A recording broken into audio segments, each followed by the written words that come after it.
Gak usah sampai ke situ dulu lah. Kon moco wae, gitu loh.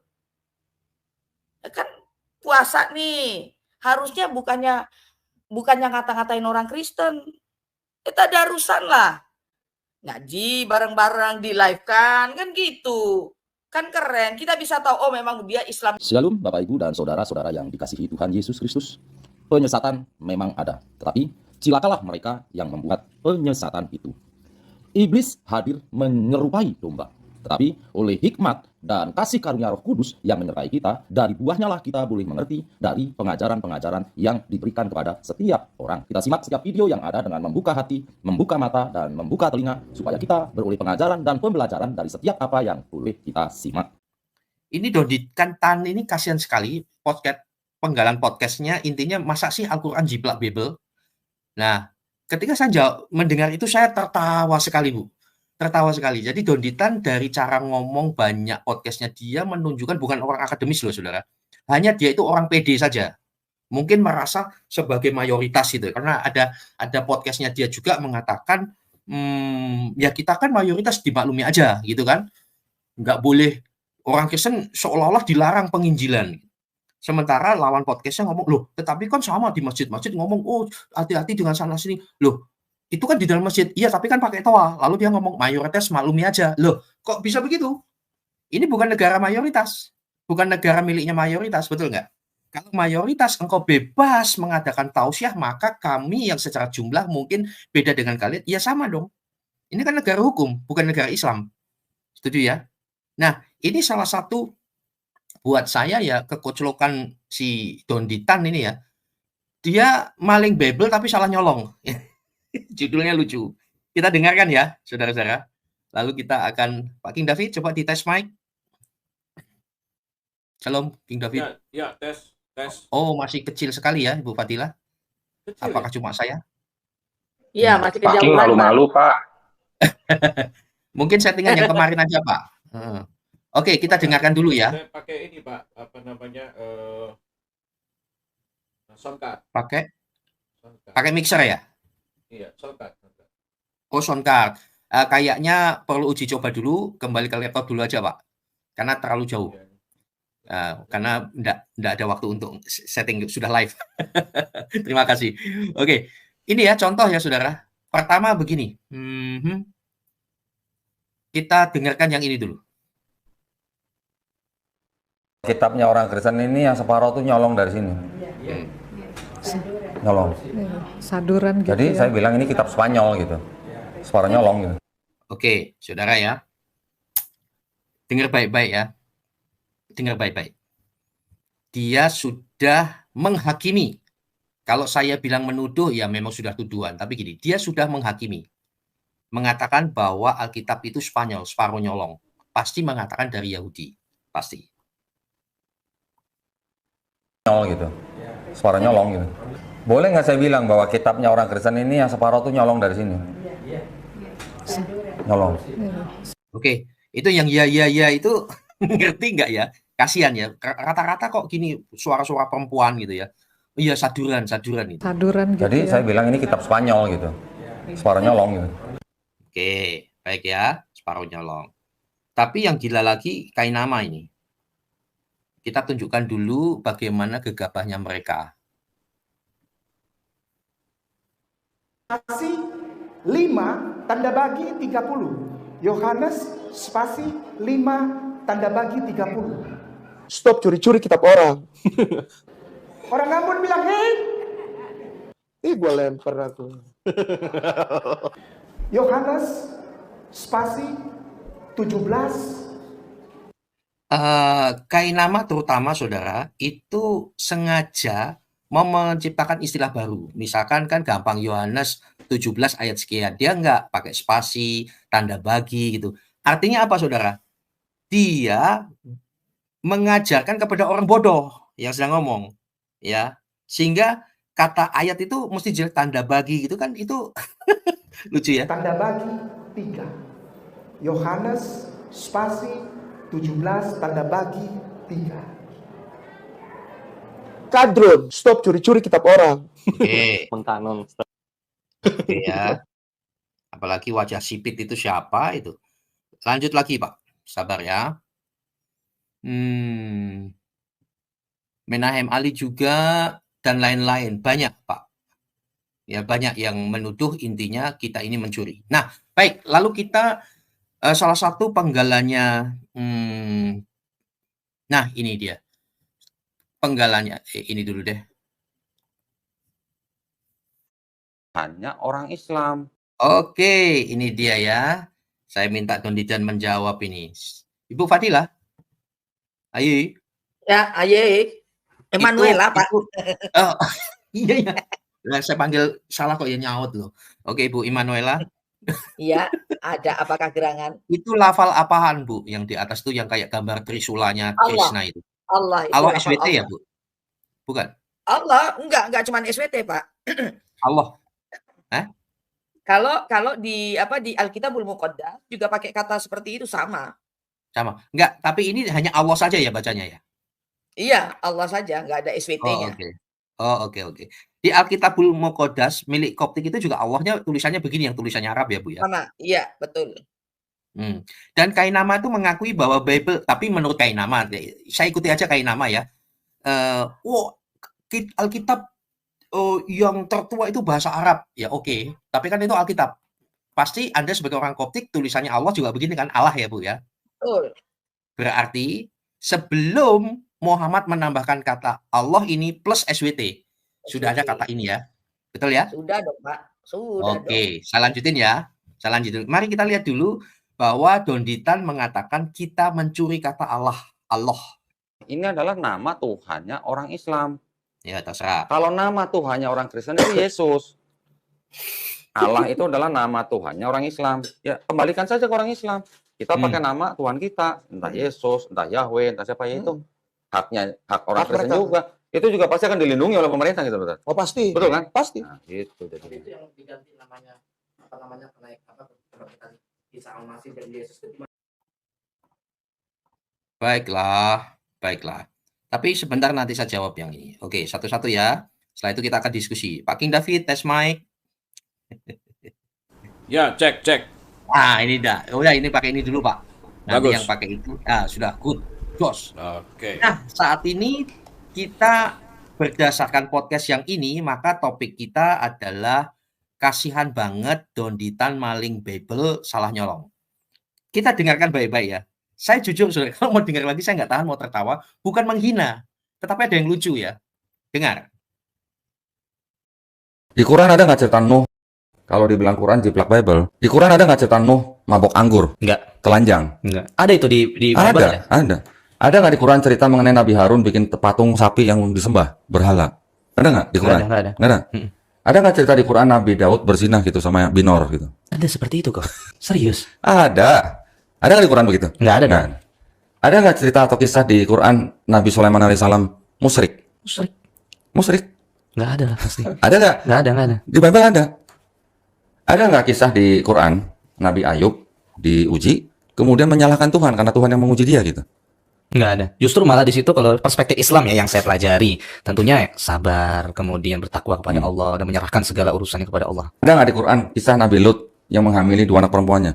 Ada nggak di Quran cerita Nggak begitu? ada lah kok. Kalau nggak ada, terus bagaimana bisa dibilang Quran jeplak Bible gitu loh? Di Bible ceritanya begitu. Paham nggak ketertawaan saya? Ada yang paham nggak? Kenapa tertawa? Ya tertawa, saya pun tertawa, Pak. Kenapa, Bu? Lah, wong nyontek kok ya salah gitu loh. Gimana, Bu? Ya, kalau saya bilang dia mau nyontek, tapi supaya tidak terlihat sama, ngono lho, Pak. Supaya tidak terlihat sama. Karena gini, Pak. Iya, Maaf saya betul. potong dikit, Pak ya. Ya, silakan. Kita dengan Yahudi itu sejarahnya sama persis, benar nggak? Betul. Ini yang beda sendiri, maka saya selalu bilang, analogi saya seperti ini. Pak Heri sama misalnya Pak King David itu asli Indonesia. Dan menceritakan tentang Indonesia bla bla bla bla bla dari A sampai Z. Pak Heri dan Pak King David tinggal asli Indonesia, lahir besar di Indonesia. Ujuk-ujuk sekian tahun kemudian saya datang yang saya bukan orang Indonesia asli. Analoginya begitu. Kemudian saya memberikan tentang sejarah yang berbeda. Sejarah versi saya sendiri. Padahal sejarah versi Pak Heri dengan Pak King David itu sama persis. Nah, sekarang sing kleru senindi. Tiba-tiba saya datang ujuk-ujuk, enggak, sejarahnya gini ki. Padahal saya baru datang dan sebelumnya belum pernah menginjak tanah itu. Ayo. Oke. Logikanya kan gitu. Manakah yang harus kita percaya? Ya yang asli di sana, orang sana, ceritanya tidak berbeda sama sekali. Dan mereka hidup di sana. Iya. Gitu loh. Nah, mereka saya bilang ya klemologi supaya tidak kelihatan sama, nggak kelihatan nyonteknya, jadi dibikin beda. Ketoke ngono, Pak. Monggo, Pak. Iya. Baik. Salah satu yang membuat saya tertawa tuh begini loh. Dia menceritakan tadi, ada nggak Nuh yang mabuk bersinah? Ada nggak Sulaiman musyrik ini? Itu bagi mereka apaan tuh gitu loh. Tolong lawan teman podcastnya si Dondikan Tan ini ya, yang anak muda ini pun juga seolah-olah wah luar biasa ya, Bible ternyata isinya kayak gitu, nabinya. Baca urut, belajar sama si Haikal Hasan, tapi jangan sama Haikal Hasan ya, ngomong katam tapi jadi kayak orang sakau, cara ngomongnya aja lalu ngomong Injil Yosua 5 ayat 18 itu nggak ada. Lalu Korintus 2 juz ke-14 itu jus melon. Jadi cara nyebutnya aja sudah salah. Anda itu terlalu pede sekali kok, banyak orang Islam seperti itu. Oke ya. Bayangkan nih, masa sih Al-Quran jiplak? Dan dia menceritakan, nih lihat, anak muda ini baca Alkitab dulu. Alkitab itu adalah kitab jujur. Saudaraku yang ada di live chat juga, Alkitab itu kitab jujur. Salomo 300 istri 700 gundik ya, atau kebalik ya. Ya pokoknya banyak ya, poligami banyak sekali. Itu adalah kawin politik. Lalu gara-gara itu dia jatuh ke musyrikan. Itu betul kata Donditan. Cuma Donditan tuh lihat, di kami kan enggak ada. Sulaiman begini. Nah, ini dia pertanyaan saya. Kamu nyontek, nyolong, maling kok ya salah nyolong gitu loh. Nyontek kok ya salah. Betul nggak? Ayo saya tantang tentang Salomo. Sulaiman bukan Salomo. Oke? Cerita yang dibilang si Donditan itu betul. Karena Alkitab kitab jujur. Bagaimana orang taat sama Tuhan dan jatuh dalam dosa karena tidak taat. Alkitab tulis. Lalu kita yang tahun 2023 ini supaya membacanya. Loh, ini kok Rahmat sudah di-ban ya? Siapa yang nge-ban? Jangan dulu. Biarin dulu. Saya bukan. Waduh, kalau ada kadron ya, masuk. Silakan. Ya. Sampai mana sadar. Jadi ditulis semua. Beda kalau Salomo yang kalian jiplak, lalu dosanya di Al-Quran tidak tulis, maka kalian adalah orang-orang munafik. Karena menutupi pengajaran tentang jatuh dalam dosa. Betul atau betul, saudara? Termasuk bicara tentang nabimu. Saya kaget waktu lalu dengan Pak King David ya, Pak King. Sekarang ini kita kaget loh. Baca hadis, sirah nabawiyah, bagaimana Muhammad sebenarnya, bagaimana tentang seksnya, tentang perempuan terhadap ini. Kita kaget-kaget, betul nggak Pak King David? Ya, betul sekali. Dan selama ini nggak diajarkan oleh ustadz-ustadznya. Betul? Nah, kalau Alkitab lain, bos, saudara-saudara sekalian ya, Pak Dondi, beda kok. Ditulis yang kamu bilang itu betul, cuma kalian itu mengejek. Tetapi tahu kenapa Ayub begini-begini? Coba baca Alkitab yang benar. Maka dari itu topik kita, saya mau tertawa. Oh, kok bisa? Kita dengerin lagi. Sekali lagi, kita dengar untuk tertawa. Kalau dibilang Quran jiplak Bible, di Quran ada nggak cerita Nuh mabok anggur? Enggak. Telanjang? Enggak. Ada itu di Bible ya? Ada, ditulis. Pertanyaan saya, kenapa di Al-Quran tidak ada? Itu dia. Udah nyolong, salah lagi. Kenapa, Pak, Bu? Orang plagiat, supaya tidak ketahuan plagiat, maka strateginya pakai ATM. Amati, tiru, modifikasi. Lanjut. Ada. Ada nggak di Quran cerita mengenai Nabi Harun bikin patung sapi yang disembah, berhala? Ada nggak di Quran? Nggak ada. Nggak ada. Kenapa di Al-Quran tidak ada? Dan malah ada ayat sapi betina. Kan lucu. Gimana, saudara-saudara? Ya. Dan kalian jangan mikir yang enggak. Kenapa sampai si Harun membuat patung lembu sapi betina itu?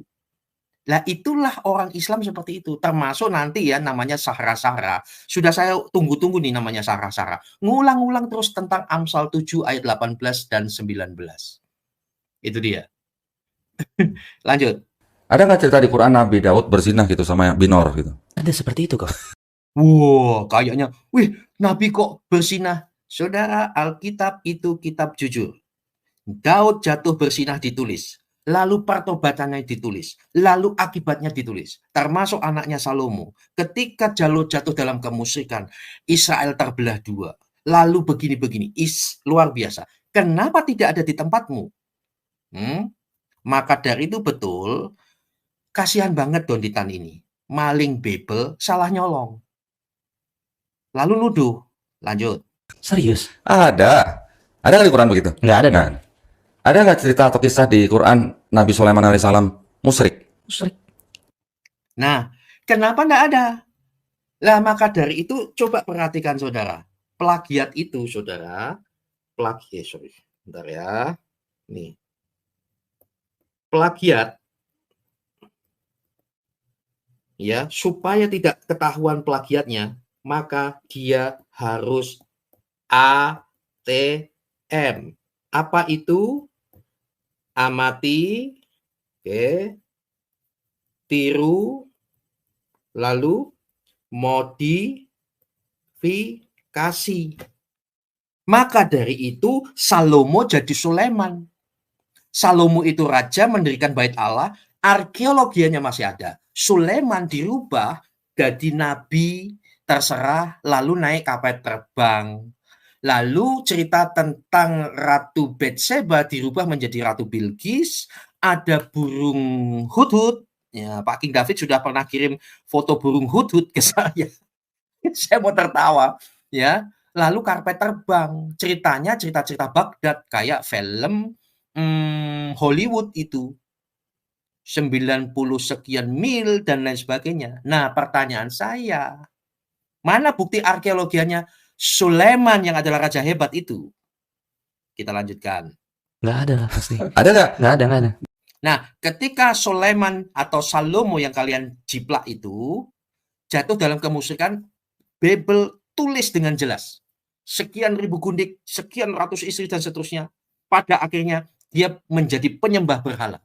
Namun jangan lupa, Alkitab juga menuliskan pada akhirnya dia menulis kitab pengkhotbah, di mana mengatakan segala kesia-siaan dan lain sebagainya. Ujung-ujungnya adalah segala sesuatu harus dipertanggungjawabkan di hadapan Tuhan. Takut akan Tuhan adalah bla bla bla dan seterusnya. Begitu maksud saya. Nah, kenapa di Al-Quran tidak ada? Itu dia. Udah maling, salah nyolong lagi. Di Bible ada. Ada nggak kisah di Quran Nabi Ayub diuji, kemudian menyalahkan Tuhan karena Tuhan yang menguji dia gitu? Nggak ada. Nah, ditulis secara lengkap, tolong dibaca kitab Ayub. Ayub mengeluh, bahkan istrinya itu mengatakan, Yub, mati aja kau, kutuki Allahmu. Ayub bilang, kau seperti orang gila. Nah, kenapa di Al-Quran tidak ada? Paham ya? Kenapa? Sebentar saya jawab. Karena kalian itu kan penghafal, ya. Karena dari oral, makanya seperti ini. Justru malah di situ kalau perspektif Islam ya yang saya pelajari, tentunya sabar, kemudian bertakwa kepada Allah dan menyerahkan segala urusannya kepada Allah. Ada nggak di Quran kisah Nabi Lut yang menghamili 2 anak perempuannya? Ada nggak di Quran cerita begitu? Ada lah kok. Kalau nggak ada, terus bagaimana bisa dibilang Quran jeplak Bible gitu loh? Di Bible ceritanya begitu. Nah, pertanyaan saya, kenapa nggak ada? Udah nyontek kok nggak ada contekannya? Itulah kalian itu plagiator. Plagiat itu strateginya ATM. Mengamati, tiru, modifikasi. Nah, mari kita lihat sejarahnya bagaimana. Saudara-saudara, Muslim di seluruh dunia, Anda tidak bisa menolak nasibmu lahir abad ke-6, ke-7. Ini tak ingat-ingatkan terus. Sekarang, ini ketikan saya ya, saudara. Sekarang kita lihat, ini ada namanya VIN di bawah, itu device not connected, maaf ya, tidak bisa diturunkan, dinaikkan device not connected. Ini saudara, kita ambil dari luar saja ya. Ini tidak bisa ditolak bahwa kalian lahirnya agama Islam, katakan begitu ya. Katakan itu. Rata-rata itu abad lahirnya Muhammad kan 575 atau apa ya, 600 sekian gitu ya. Sejarah Islam. Coba perhatikan Saudara. Rata-rata semua sama ya. Mengatakan tahun 600-an atau 700-an Masehi gitu ya. Nah, ini. Sekitar ini. Kurang lebih. Nah, kemudian ini Wikipedia juga sama. Sekitar abad-abad itu. Oke ya? Ini tidak bisa ditolak, Saudara. Jadi abad ke-6 kurang lebih atau abad ke-7 kurang lebih segitulah. Mana sih tadi sudah tertulis? Sorry ya. Ya. Segitulah. Cek aja sendiri. Tidak bisa ditolak lahirnya Nabi Muhammad. Nah, ini. Rata-rata mengatakan 610 Masehi. Agama ini muncul pertama kali di wilayah Arab yaitu tahun 610. Ya sudah, itu udah nasibmu. Nah, sekarang saya beritahu, kekristenan abad keberapa? Nah, paham ya? Pelan-pelan, alon-alon asal klakson. Saya ingat-ingatin lagi, semuanya udah fix, Lalu 600 tahun kemudian kalian mengatakan menyempurnakan, mengimani Taurat, Zabur, Injil, tapi kau rombak-rombak Yesus jadi Isa, Salomo jadi Soleman, dan lain sebagainya. Donditan mengatakan, loh ceritamu yang di sini kok nggak ada di sini, piye toh? Nah, pertanyaan saya, ya maklum nggak ada. Lawang kalian itu kan kitab katanya, kan begitu, betul nggak? Kata si A, si B, si C. Bahkan kalian mengatakan nyolong. Donditan kurang ajar sekali. Termasuk si profesor mengatakan menyolong, mencuri. Istilah-istilah, kalian lahir tahun berapa? Ini sudah dipakai. Tanya Ibu Fadilah sebagai orang Koptik. Saya sudah pernah ketemu dengan Abu Najon langsung. Tahu nggak? Sekarang lucu. Saya lanjutin. Nih. Ini Saudara. Ya. Ini abad pertama, ini abad ke-6. Jadi saya ingatkan lagi, ini nggak enak. Barangnya itu sudah ada sebelum malingnya lahir. Siapa yang saya maksud maling? Saudara jangan menuju ke oknum tertentu. Pokoknya jiplakan ini, karena mereka mengatakan kita maling, nyolong, mencuri. Nah, kita buktikan siapa nyolong. Siapa maling sebenarnya. Malingnya belum lahir, barangnya sudah ada. Begitu malingnya lahir, ngomong ini saya punya. Lalu tadi Donditan mengatakan kembalikan kata Allah, katanya. Donditan, kau nggak bisa nolak ini. Ya, kata ini sudah dipakai oleh orang Kristen sebelum nabimu lahir. Ini nggak bisa ditolak. Apanya yang harus saya kembalikan? Tetapi ketika di Islam berdiri, nabimu menambahkannya Allah, ya, plus SWT. Itu dia. Justru harusnya kamu yang kembalikan nama Allah kepada generic name. Tinggal SWT. Itu udah nasibmu. Tolong, jangan putar balik. Nah, oke ya. Nah, kemudian tuduhannya, lihatlah, Alkitab ditulis oleh manusia. Betul, tetapi jangan lupa, Tuhan kami menyampaikan inspirasinya kepada para nabi dan rasul-rasulnya. Diilhamkan oleh Roh Kudus. Maka ditulis, lihatlah, ini tulisan aslinya masih ada. Atau yang saya sebut sebagai manuskrip-manuskripnya, salinannya masih ada. Disalin, diterjemahkan. Nah, wilayah terjemahannya di sini. Donditan mengandalkan di sini. Tentang kata Isa, Allah, Ipung dengan gempar. Padahal di sini terjemahan. Sekarang lihat, cek original teksnya. Tidak dirubah.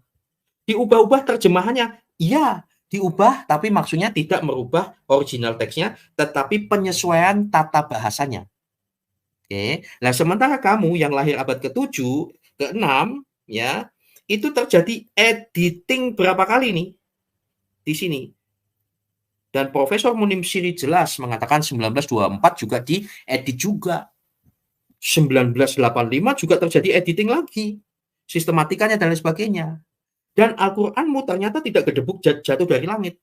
Udah dibakar dan lain sebagainya, terserah kau klaim terjaga silahkan. Tapi mulai ditulis abad ke-9. Sementara kami abad-abad kedua sampai kelima udah fix semuanya. Ceritanya sama semua. Nah sekarang, siapa nyolong siapa? Siapa nyolong siapa? Ayo, Ibu Fadila pasti paham semua. Ini nama-nama 25 nabi dan rasul, kecuali Muhammad.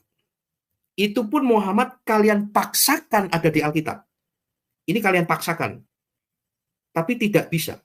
Kalian mengatakan dinubuatkan di Alkitab. Ada nubuatan tentang nabi setelah Yesus. Tapi maaf, nabi palsu. Itu matinya diracun, ada di padang gurun, di balik bilik, di balik Ka'bah. Itu Yesus katakan di abad pertama sebelum Islam lahir.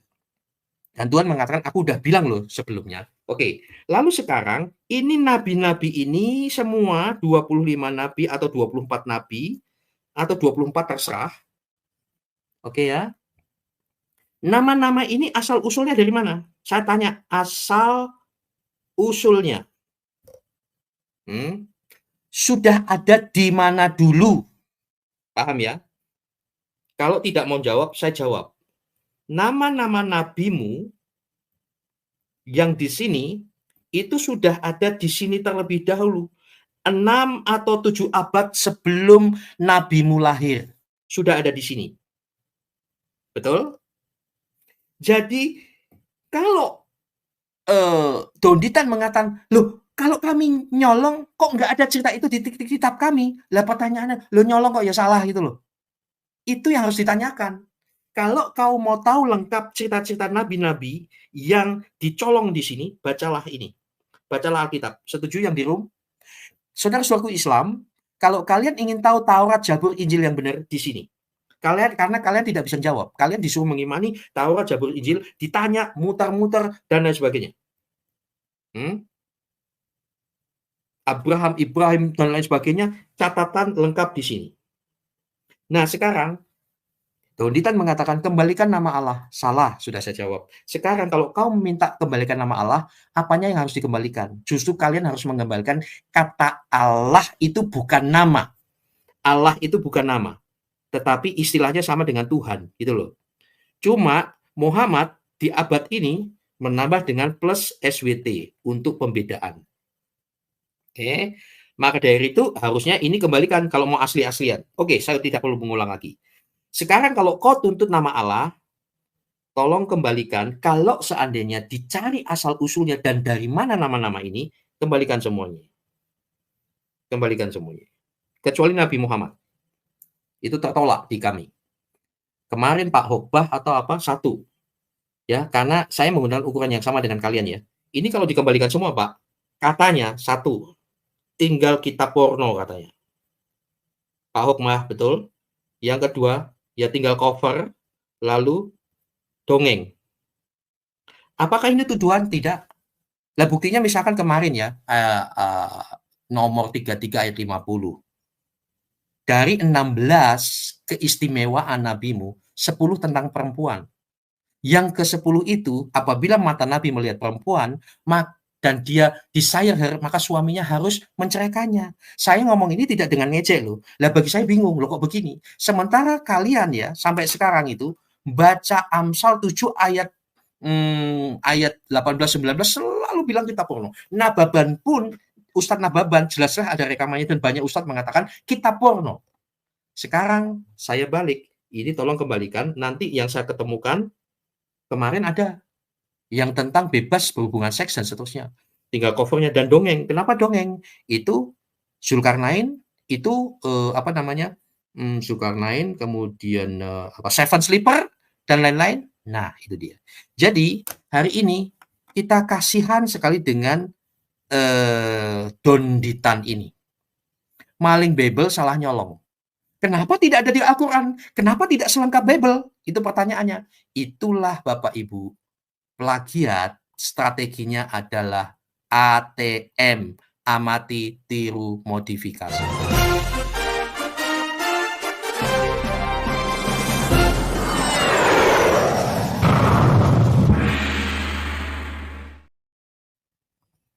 Oke, terima kasih.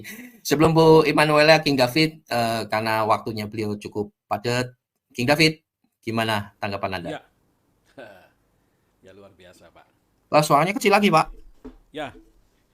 Ini kecil ya? Oh, kecil ya? Bu Immanuela, kecil nggak suaranya? Benar, Kecil. jauh banget Pak King. Jauh, Hah? jauh. Yang tadi Jauh. Yang tadi bagus, merdu. yang sebelum saya presentasi tadi. Saya nggak robah tuh. Masih jauh. Ini bagus. Oke, Ini sip. lumayan. Nah, ini, Nah. yang ini, Pak. Bagus ini. Ya, itu, Pak. Oke. Silakan, Pak, tanggapan Anda dengan topik terima kita. kasih.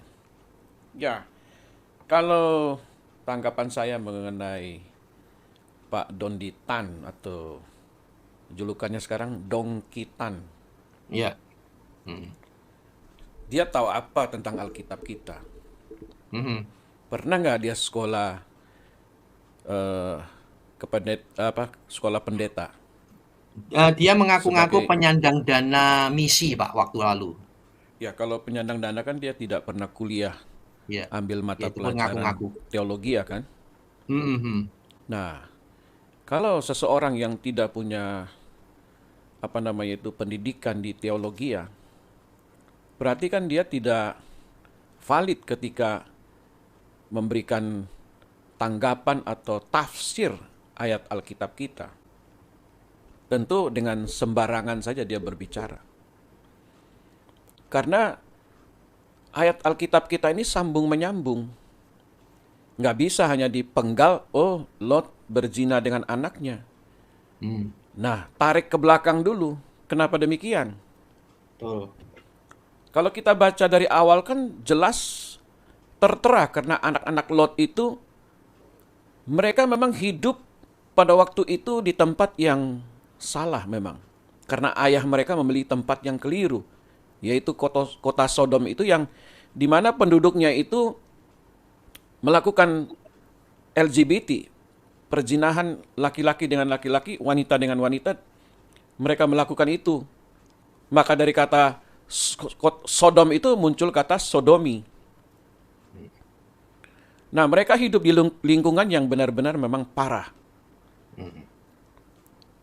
Nah, waktu kota Sodom itu ditunggang balikan oleh malaikat, api dari langit membakar kota itu, dan mereka sebelumnya disuruh lari, itu pun mereka masih tidak mau berlari. Masih hatinya berat untuk tetap mau tinggal di kota itu. Tetapi malaikat Tuhan itu memegang tangan mereka semua dan menarik mereka lari dengan cepat. Karena api Tuhan akan turun dari langit. Nah, istrinya itu hatinya tetap melekat. Walaupun dia sudah berlari, tapi dia akhirnya menengok ke belakang. Yang seharusnya malaikat sudah memperingat, jangan tengok ke belakang, lari secepatnya. Tapi istrinya Lot nengok ke belakang dan dia menjadi tiang garam. Nah, itu tercatat di dalam Alkitab kita. Waktu saya ke Israel dengan teman-teman juga ke Israel, saya melihat dekat Laut Mati itu memang ada sebuah patung seperti patung gitu ya. Cuman apakah itu bisa diterima dengan akal sehat atau bagaimana arkeologinya itu? Memang cukup besar ya, karena itu ribuan tahun yang lalu ya. Tapi Kejadian ceritanya itu. kan real, Pak ya. Ya, kalau ceritanya real. Kalau patung yang saya lihat itu yang dianggap adalah istri Lot, saya nggak tahu itu kebenarannya 100% valid atau seperti apa ya, orang bilang kayak dummy gitu ya, replikanya saja mungkin. Ya. Tetapi faktanya itu, realnya itu memang kejadiannya seperti itu. Dan tercatat kalau di Alkitab. Dan tercatat di Alkitab. Nah, ketika mereka ada di dalam gua, kedua anak ini, terutama yang tertua, merasa bahwa tidak ada lagi laki-laki di kota ini. Hanya kita berdua saja dan ayah kita. Bagaimana kita menyambung keturunan? Ini pikiran mereka. Mereka tidak berdoa, mereka tidak bertanya kepada Tuhan. Ini menandakan mereka cetek rohaninya. Lalu mereka mengambil tindakan membuat bapaknya itu mabuk. Memberikan minuman mabuk dan yang kakak lebih dahulu tidur dengan ayahnya. Kemudian malam berikut yang adik juga. Dan lahirlah kedua anak dari masing-masing anak ini lahir 2 anak. Yang satu Moab, yang satu Amon kalau nggak salah. Nah ini bangsa-bangsa yang berdosa di mata Tuhan karena memang lahir dari incest ya. Ya, jadi bangsa Moab ini adalah bangsa yang tidak berkenan di hadapan Tuhan, termasuk bangsa Amon. Jadi kita mesti lihat latar belakang sejarahnya. Nah, kenapa di kitabmu nggak ada? Ya tentu saja kalau kita melihat barang asli, Pak Heri, itu dilengkapi dengan name tag itu yang tulisannya itu begitu banyak ya. Baik hang tag di belakang baju, misalnya kalau kita beli baju original atau celana original yang mahal, itu pasti ada name tag-nya itu ditulis dengan berapa bahasa gitu. Dan memang bahannya berbeda. Kalau kita memakai bahan yang mahal, yang benar-benar seperti jeans Levi's, itu beda.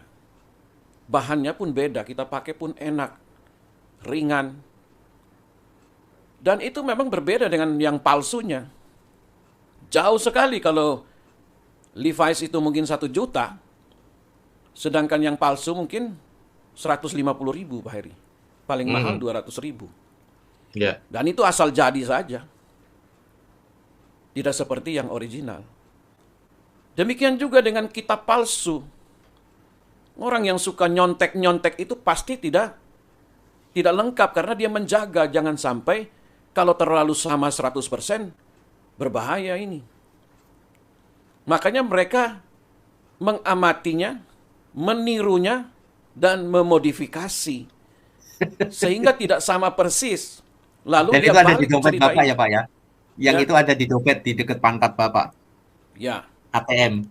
ATM, betul. Ya. Kemudian mereka balik cerita ini. Loh, yang asli itu menjadi palsu. Kenapa yang ini ada kisah ini ya? Lot mabuk-mabukan dengan anaknya ya. Kenapa di kitab kita nggak ada? Berarti kitab mereka ini kitab porno, kitab palsu. Padahal kitab yang di tangan orang Kristen itulah yang original. Karena kalau original itu pasti lengkap. Data-datanya lengkap semuanya. Bisa dipertanggungjawabkan. Tetapi yang tidak original, abal-abal. Karena itu mereka harus membuat seperti asli dan dibantu dengan congor mereka. Urat lehernya mungkin mau putus karena membela barang palsu. Nah ini jelas sangat keliru dongkitan ini dan bangkai Kainamus itu. Kisah-kisah di dalam Alkitab ini jelas ada tertulis di dalam Taurat orang Yahudi. Bisa dicek itu. Bahkan penemuan gulungan laut mati pun ada. Kisah ini tidak pernah diubah. Nah, kalau ada kitab lain yang ATM, amati, tiru, dan modifikasi, nah itu derita lo. Makanya sadarlah, jangan berkata kitab orang Kristen yang palsu. Karena yang palsu itu pasti detail. Ya, pasti Yang ceritanya itu detail sekali.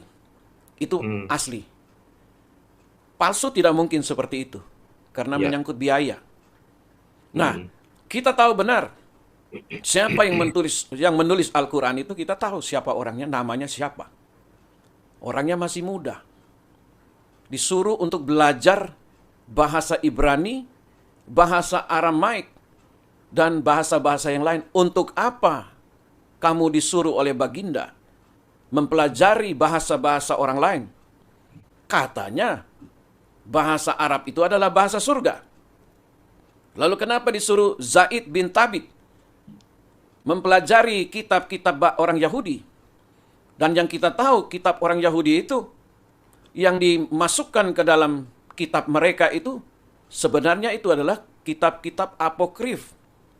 Kitab-kitab apokrifa yang tersembunyi, yang kita tidak tahu penulisnya itu dicatut namanya. Injil Thomas, ya, Injil Barnabas. Ada banyak Injil-Injil yang ditulis itu yang bapak-bapak gereja sudah menyatakan ini palsu.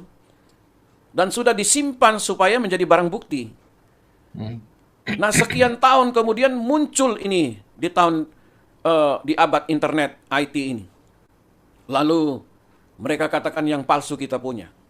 Puji Tuhan.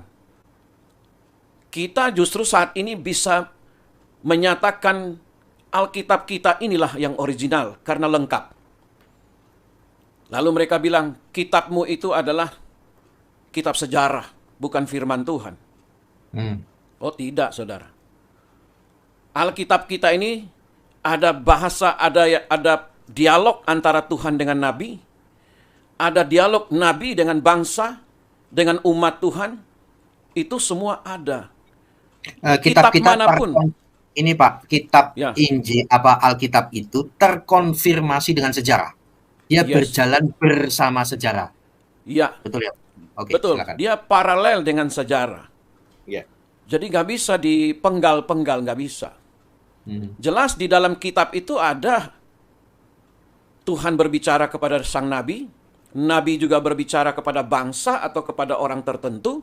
Dia menyampaikan perintah-perintah Tuhan kepada bangsa, khususnya bangsa Israel pada waktu itu. Dan dia juga menyampaikan kepada raja-raja pada waktu itu. Itulah fungsi nabi. Dia juga menyampaikan nubuatan-nubuatan yang sudah disampaikan oleh Tuhan kepada nabi itu akan terjadi seperti ini. Dan kita tahu itu semuanya terjadi. Nah, kalau ada kitab yang tidak ada nubuatannya, tidak ada sejarahnya, apalagi tidak ada arkeologinya, buat saya itu kitab sampah, Pak. Apapun yang kamu pertahankan tentang kitab itu, buat kami orang Kristen yang cerdas, itu tidak masuk hitungan. Karena itu sampah. Sama dengan kitab-kitab apokrif. Itu sampah semua. Tidak pernah di dalam Alkitab kita mengatakan Yesus membuat burung dari tanah liat lalu meniup-niup dan burung itu terbang. Tidak ada. Ya. Karena di Kejadian pasal 2, itu sudah mengkisahkan Sang Firman menciptakan segala unggas, burung-burung di udara, segala binatang-binatang yang merayap, binatang yang berkaki 4, segala tumbuh-tumbuhan, ikan-ikan di lautan, matahari, bulan, bintang, semua sudah diciptakan secara berurutan dan lengkap. Dan terakhir Tuhan menciptakan manusia. Karena apa? Manusia itulah yang akan mengelola. Manusia itu yang akan memberikan nama kepada binatang-binatang itu. Termasuk tumbuh-tumbuhan.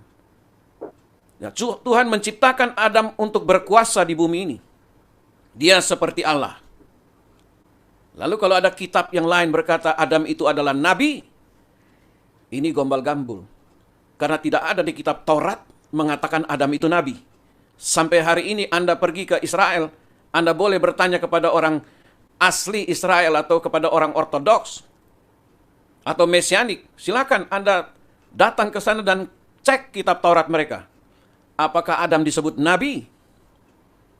Tidak pernah, saudara. Silakan dicek. Atau kalau Anda bisa bahasa Ibrani, cek saja di internet. Kan teknologi sejauh jari jempol, kata Pak Heri. Yuk. Jadi jangan pakai congor, jangan bantah sembarangan. Ayo kita pakai data. Tidak pernah Adam itu disebut nabi. Kalau begitu istrinya Adam disebut nabiah dong. Hawa disebut nabiah dong. Ada nggak catatan itu? Nggak ada di Alkitab kita juga. Dan apalagi di kitab mereka, Hawa nggak pernah ada. Nanti 300 tahun atau 250 tahun muncul di hadis. Ada yang namanya Hawa. Jadi bagaimana? Kalau Don Litan mengatakan kitab-kitab palsu, apakah kamu tidak berkaca dulu? Berkaca dulu baru ngomong kitab orang lain palsu. Karena Alkitab ini lebih dulu ada dari kitabmu. Quran ini baru dikanonisasi tahun berapa? Abad keberapa dari Muhammad mati itu mungkin abad ke-9 atau abad ke-10. Dan baru direvisi, diedit tahun 1924 di Kairo, Mesir. Yang semuanya itu mahasiswa-mahasiswa membawa dari berbagai-bagai negara Quran dengan bermacam-macam versinya. Di situ diedit ada yang dimasukkan katanya, ada yang dikeluarkan Itu bukan supaya kata King menjadi David satu loh ya. kitab. Ya, Bukan kata King David, bukan kata bukan King kata David saya. itu. Itu Profesor Mun'im Siri. Dia sampai sekarang masih seorang scholar dari Muslim. Dia sendiri berkata videonya ada kok. Dan kalau kalian cerdas, Muslim, kalian cek saja di internet, benar gak yang dikatakan si Profesor Mun'im Siri? Apakah Quran benar sudah diedit tahun 1924? Cek kebenarannya. Jangan kalian asal percaya saja. Cek betul nggak demikian. Supaya tidak ada dusta di antara kita. Begitu Pak Heri, terima kasih. Iya. Mantap, Jos Gandos. Kenapa mereka terlalu berani ya? Immanuela, aye. Immanuela. Oh, malam ini. Pohon jambu. Aye. Saya kira, Ya. Bu, dulu Ya. kan Anda dari sono tuh. J. Itu memang ditanamkan ya, Bu ya, bahwa Alkitab nyolong kitab Yahudi, palsu, terus kita menyempurnakan. Dan Anda percaya, kok bisa percaya? Piye ceritanya? Dan setelah lihat kenyataan bagaimana? Itu Pak, Bu. Oke. Gini Pak, ya jelas percaya karena doktrin itu kan ditanamkan sejak kecil Pak. Doktrin yang sudah ditanamkan sejak kecil, jangankan hal kayak begitu. Gak boleh baca Alkitab, haram hukumnya, kan gitu. Doktrin-doktrin kecil lah istilahnya ya. Oh iya Bu, maaf. Saya SMP teman saya itu minta SMA kelas 1 teman saya minta Alkitab, tak kasih 2 Bu. Tahu nggak 3 hari kemudian disuruh kembalikan. Orang tuanya marah.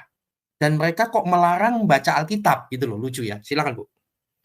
Iya, jadi memang mereka saya dulu ya, saya berkaca ke saya dulu. Satu karena lingkungan saya kan tidak ada yang Kristen. Satu itu Pak ya. Kemudian doktrin itu tertanam sejak kecil Pak.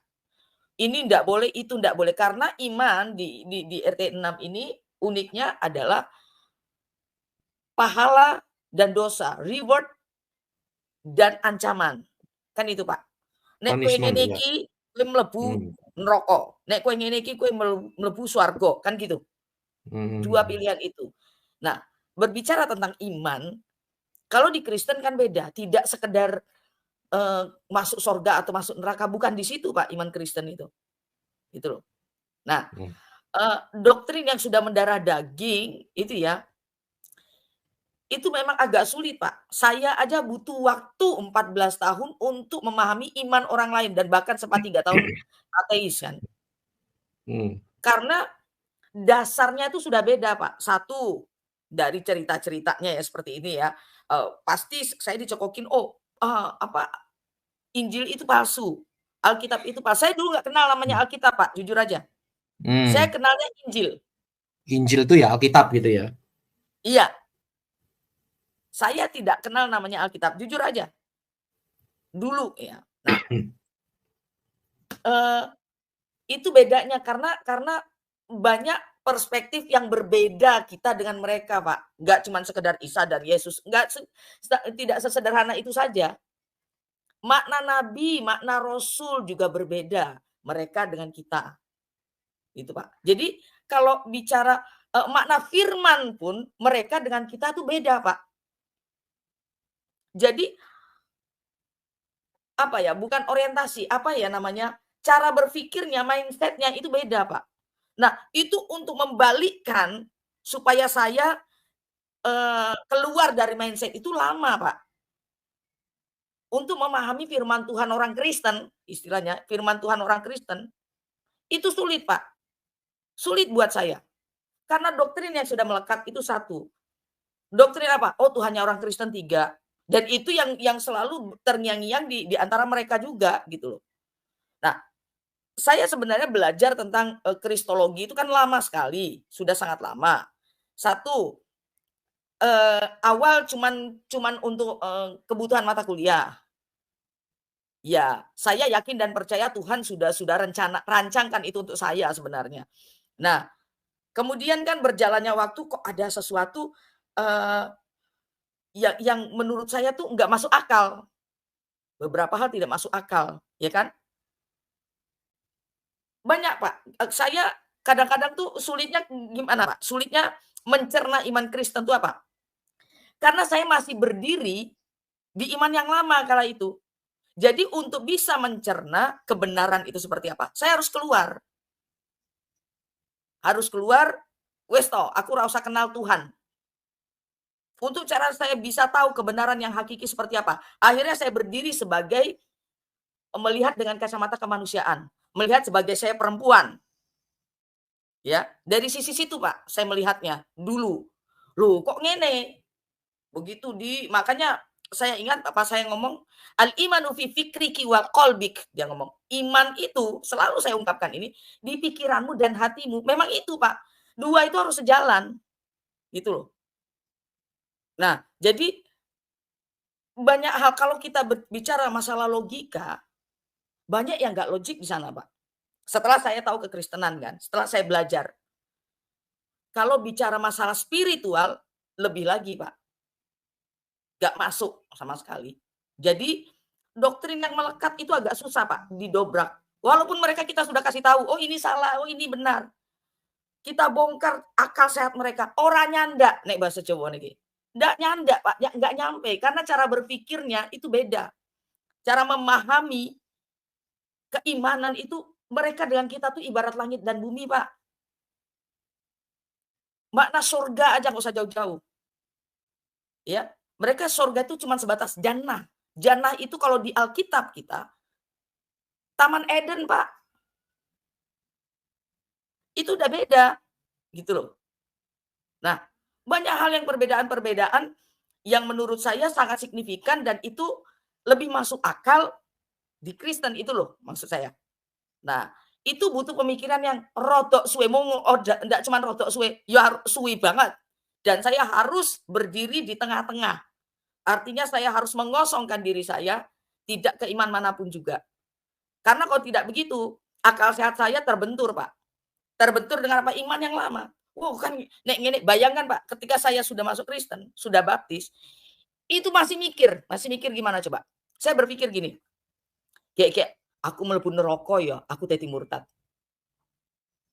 Sempat berpikir begitu Pak. Sempat berpikir begitu. Bagaimana untuk melepas doktrin murtad itu akan masuk neraka dan saya ini ada seorang murtad gitu ya. Melepaskan pikiran ini wangel banget dan itu sangat sulit. Sampai saya di titik apa ya? Kalau saya bilang ya, sampai saya ngomong begini ke diri saya sendiri. Wis ben lah urusan akhirat urusanku. Sing penting di dunia ya ngene iki. Sik. Saking apanya? Doktrin itu masih melekat kuat. Dan itu saya juga butuh waktu untuk keluar dari doktrin itu bahwasanya Yesus juru selamat, Yesus Tuhan kita. Dialah yang sudah menembus dosa kita. Ketika baptis, makanya penting kalau kami Koptik ya semua orang Kristen pasti mengamini bahwa pentingnya baptis itu. Bukan sekedar materai. Ya. Bukan sekedar materai. Makna baptis itu sangat sangat dalam sekali. Nah, jadi kalau saya bilang apa ya? Makanya ketika firman Tuhan mengatakan Matius berapa Pak? 28 ya.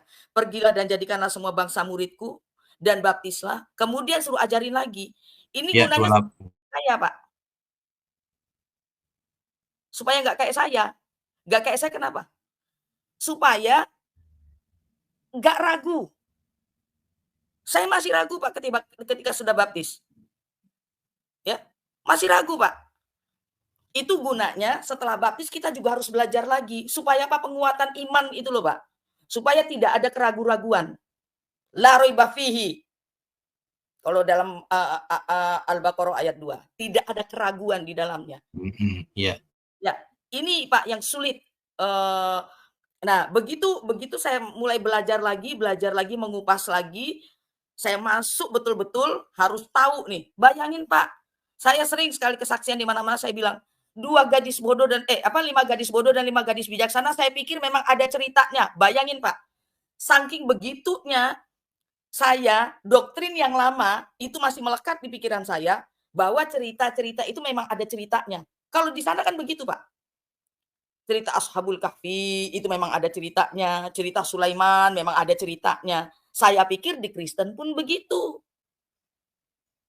Nah, padahal ini masalah perumpamaan dan segala macam. Nah, itu dia mesti belajar. Kalau nggak belajar, Pak, balik lagi, Pak. Kita banyak lihat, ya, artis-artis baru-baru ini tanggal 24 apa 25 Desember kemarin ini. Dia sudah masuk Kristen. Dielulukan semua orang Kristen. Kesaksian di mana-mana. Tiba-tiba cuman gara-gara nikah dengan mahar 100.000, balik lagi Muslim. Kalau enggak yang cerai-cerai, Bu, yang cerai balik lagi. Betul. Nah, ini kenapa? Fenomena ini kenapa? Karena tidak belajar. Itu, Pak. Karena tidak belajar. Jadi masuk Kristen sekedar masuk Kristen, melu bojone Kristen wis. Ya kan? Terus ala kadarnya masuk Kristen, enggak mau belajar. Kekristenan itu tidak cukup dengan iman, kata Tuhan apa? Cukup dengan tidak melihat, tapi apa namanya, cukup dengan mendengar saja. Tetapi harus dipahami iman Kristen itu nggak gampang loh. Ya, dipahami, didengarkan, dipahami, lakukan. Nah, 2 hal yang memahami dan melakukan itu angele setengah mati, Pak. Sampai saat ini saya masih belajar, saya masih ikut pemuritan. Saya sekolah juga STT. Karena apa? Karena ketika saya ditanya saya bisa menjawab. Minimal keluarga bertanya saya bisa menjawab, itu satu. Kedua, buat pengetahuan saya sendiri, penguatan iman saya, oh ternyata ngeneki. Firman Tuhan tidak sekedar seperti yang kita baca saja. Tetapi ada sesuatu di dalamnya yang kita harus tahu. Yang kita harus pahami betul-betul. Jadi kalau saya bilang, doktrin yang melekat dari kecil itu, Pak, yang susah sekali didobrak. Maka saya bilang, seorang yang belajar tentang kekristenan, gak cukup cuma belajar, tetapi juga punya hubungan spiritual dengan Tuhan. Karena apa? Kalau bukan Tuhan, jamaah saya, mungkin sampai saat ini saya masih Muslim, Pak. Ya, bukan semua, ya kita percaya rancangan Allah itu rancangan damai sejahtera. Kita percaya orang Kristen semua mengimani itu. Yang terpenting adalah bagaimana kita dekat sama Tuhan. Itu yang paling penting, Pak. Kalau di sana itu kan ala kadarnya, Pak. Saya sholat, Koptik sholat. Tapi saya merasakan beda banget, Pak, sholat Koptik dengan sholatnya orang sana. Ya. Jauh banget bedanya. Wah, itu betul-betul kedekatan dengan Tuhan itu betul-betul berasa. Kemudian banyak hal, Pak. Karena sholat kami itu, Pak, minimal paling cepat tuh 15 menit, Pak. Coba kalau sudah nanti tengah malam, itu bisa sampai 30 menit, Pak, APH-nya. Bisa bayangin. Lah Islam cuma berapa? 5 menit doang, kadang nggak nyampe. Makanya kalau orang Islam bilang, kalian tuh karena terkungkung dengan syariat Islam. Siapa bilang? Jadi Kristen itu lebih sulit, Pak Heri. Bukan cuma kita dihakimi, dihujat sana sini. Bukan cuma secara fisik, secara mental kita diintimidasi habis-habisan. Bukan cuma itu, Pak. Memahami firman Tuhan itu yang paling sulit. Nah, keluar dari doktrin-doktrin, dogma-dogma yang sudah melekat sejak kecil, itu yang paling sulit, Pak, keluar dari situ.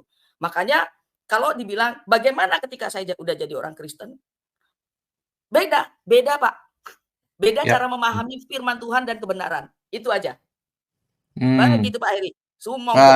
Baik. Tuhan memberkati. Luar biasa dahsyat, jos gandos. Iya, saudara, saya beritahu ya, sebelum ke khotbah, dan shalom untuk Kadrun Tobat. Sebelum ke khotbah, tadi jam 6 waktu Indonesia Barat, kan ada live recording ini nih, menolak keras Muslim otak pesundal. Lalu ada kadun-kadun, saya ingat namanya, Abdul siapa, Rahmat Mat, lalu Sahra yang ngoceh-ngoceh. Saya undang hari ini masuk. Tadi sampai 10 kali setiap kali dia ngoceh, topik beda, selalu tak bilang saya tunggu sejak jam 7.30 waktu Indonesia Barat. Sampai sekarang belum nongol-nongol. Itulah mereka. Bahkan ini ada yang di live chat juga ikut ya tadi, mengatakan mana ini mereka, nggak muncul. Itulah mereka. Ya, buang sampah sembarangan. Tadi ada yang muncul tapi nama lain ya, tapi udah di-ban. Karena ya biasanya nanti akan ngoceh-ngoceh saja. Jadi silakan. Silakan berkomentar, bertanya, tetapi kami sudah sangat paham yang kadrun. Jadi orang-orang yang hanya ngoceh, yang nggak berguna, kita buang ke septic tank. Hari ini kita membahas kasihan Doditan ini, maling Bible, salah nyolong. Ya, intinya ada nggak di Al-Quran cerita Nuh yang bersinah sama anaknya, lalu Soleman jadi musyrik, Daud bersinah. Loh, kalau nggak ada, mana mungkin kita nyolong? Lah, saya ngakak WK. Kalian itu nyolong kok ya salah gitu loh. Itulah plagiat. Syarat dan strategi plagiat adalah ATM, amati tiru modifikasi. Maka dari itu, kisah-kisah di Al-Quran itu beda dengan Alkitab. Tapi mereka menyempurnakan. Tetapi bukan menyempurnakan, saudara. Percayalah dalam hal ini, karena kalian ngeklaim kalau kami tidak ngeklaim. Kami mengingatkan kalian tidak menyempurnakan, justru memporak-porandakan. Ya, jadi ayo ngomong data. Gitu, jangan pakai dengkul. Jangan jadinya seperti topik kita sebelumnya. Bukan muslim kadurun jika tidak mampu pakai otak, pakai otot. Karena kenapa kami ngomong ini? Kami namanya kan IKIM, Iman Kristen Indonesia Menjawab. Kita dituduh-tuduh mencuri kitab Yahudi. Bahkan dibilang nyolong. Tetapi lihatlah nabi-nabi ini ada di mana. Nama-nama ini awal muasalnya dari mana? Ayo, siapa yang nyolong? Ya, semua umat Islam ditanamkan dengan gegabahnya bahwa kami nyolong. Wah, itu penghinaan sekali ya. Penghinaan sekali. Sampai yang tadi ya. Nah ini. Dengar nih. Itu urusan kalian. Tapi teksnya kan seperti itu bacaannya. Ya kan gitu? Jadi gini Pak ya. Ini kitab suci saya. Bapak setuju? Setuju. Baik. Tapi ngerampok punya Yahudi itu kan kitab Yahudi punya. Lanjut. Tapi ngerampok punya Yahudi itu kan kitab Yahudi punya. Lanjut. Tapi ngerampok punya Yahudi itu kan kitab Yahudi punya. Lanjut. Coba bayangkan tuh. Dibilang ngerampok. Dan rata-rata mereka percaya loh dengan hal tersebut. Ya, saya ingatkan sekali lagi, saudara. Perhatikan ini. Lihatlah. Siapa yang ngerampok siapa? Nama-nama di sini, ya. Ingat, nama-nama yang di sini sebelum ada di sini, nama-nama ini sudah ada di sini dulu. Ya, yang pertama di sini, lalu kedua ada di sini. Tapi di sana terframing sampai ini Bancai Bencong ini ngaku-ngaku dari Malaysia. Dia ngomong kami ngerampok. Bayangkan bagaimana ngerampok? Saudara, bagaimana ngerampok? Malingnya belum lahir, perampoknya belum lahir, barangnya sudah ada. Ya. Barang ini sudah ada di abad pertama. Lalu ini yang bilang ngerampok ini lahirnya abad sekian. Kan lucu. Ini tidak bisa ditolak. Ini bukan penistaan. Ini bukan hujat. Hujat adalah fitnah tanpa bukti. Nah, Bancai Bencong dan semua siapapun juga ustadz atau siapapun juga muslim, sekolah atau apapun juga, kalau Anda mengatakan kami ngerampok, Anda ini orang nggak tahu diri. Itu otaknya sungsang. Oke, di sini sudah ada Hokbah. Terima kasih untuk kesabarannya. Shalom Hokbah. Dan Katun sudah tobat. Shalom. Saya sapa. Shalom. Shalom. Oke, Hokbah. Silakan Hokbah. Itu udah lari-lari jenggotnya, jangan sampai ketinggalan. Itu avatarnya. Iya, Pak. Yang pendapatnya Donitan itu memang tidak ada kemiripan. Ya benar, Pak. Saya setuju sekali. Karena Alkitab itu adalah kitab kejujuran. Iya, betul. Iya kan? Kalau Quran itu kitab cupu, Pak. Apa? Kitab cabul, Pak. Cabul. Cupu cuma nipu, cabul itu cara ngibul. Oh, cabul cara ngibul. Wah, dapat. Terima kasih. Ada hak patennya nggak itu cabul? Apanya, Pak? Ada hak ciptanya nggak tuh cabul apa cuma? Oh, enggak lah, Pak. Kita di sini mah cincai aja lah, Pak. Cincai lah. Kecuali mereka mau melakukan adu hak cipta, nah baru saya akan menunjukkan hak cipta saya udah duluan di sini gitu, Pak. Ya, silakan. Nah, Alkitab itu kitab kekudusan, Pak. Betul. Ya kan? Nah, kalau mereka itu tadi saya katakan Alkitab kitab yang jujur menulis apa adanya, betul nggak? Betul, Pak. Oke.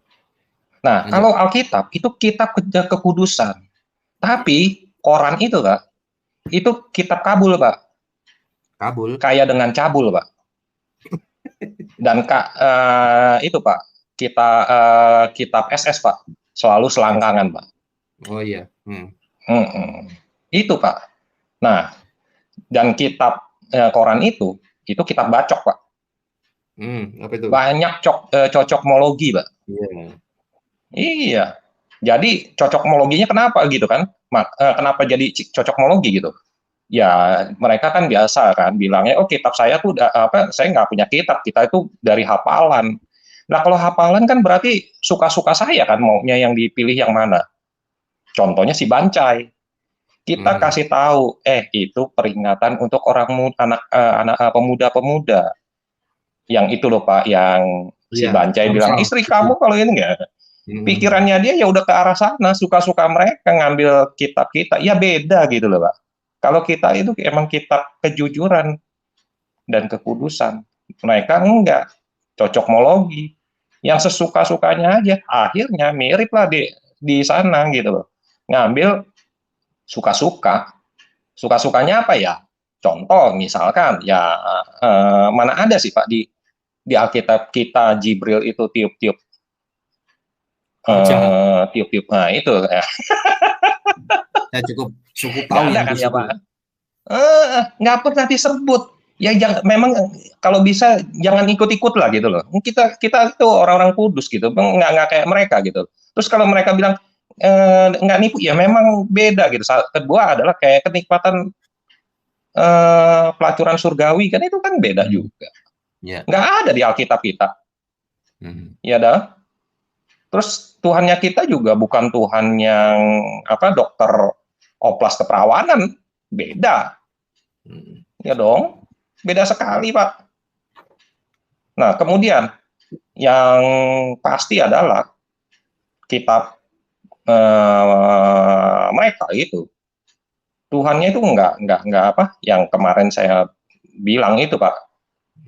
Perang apa? Kalau mereka kan selalu ngomong di surga tuh ada perang naga dan perang naga gitu kan. Loh, ada pelacur. Kalau mereka bukan perang naga lagi Pak. Iya kan? Mereka tuh adalah Allahnya, Jibril, malaikat, nabi, umat, lawannya, 2 perempuan. Nah kan lucu Pak. Oh, ada ya? Ada Pak, QS 66 ayat 4 itu loh Pak. QS 66 ayat 4. Jika kamu berdua apa sih Bu Emanuela tuh itu pasti hafal itu. Mereka menghafalnya itu.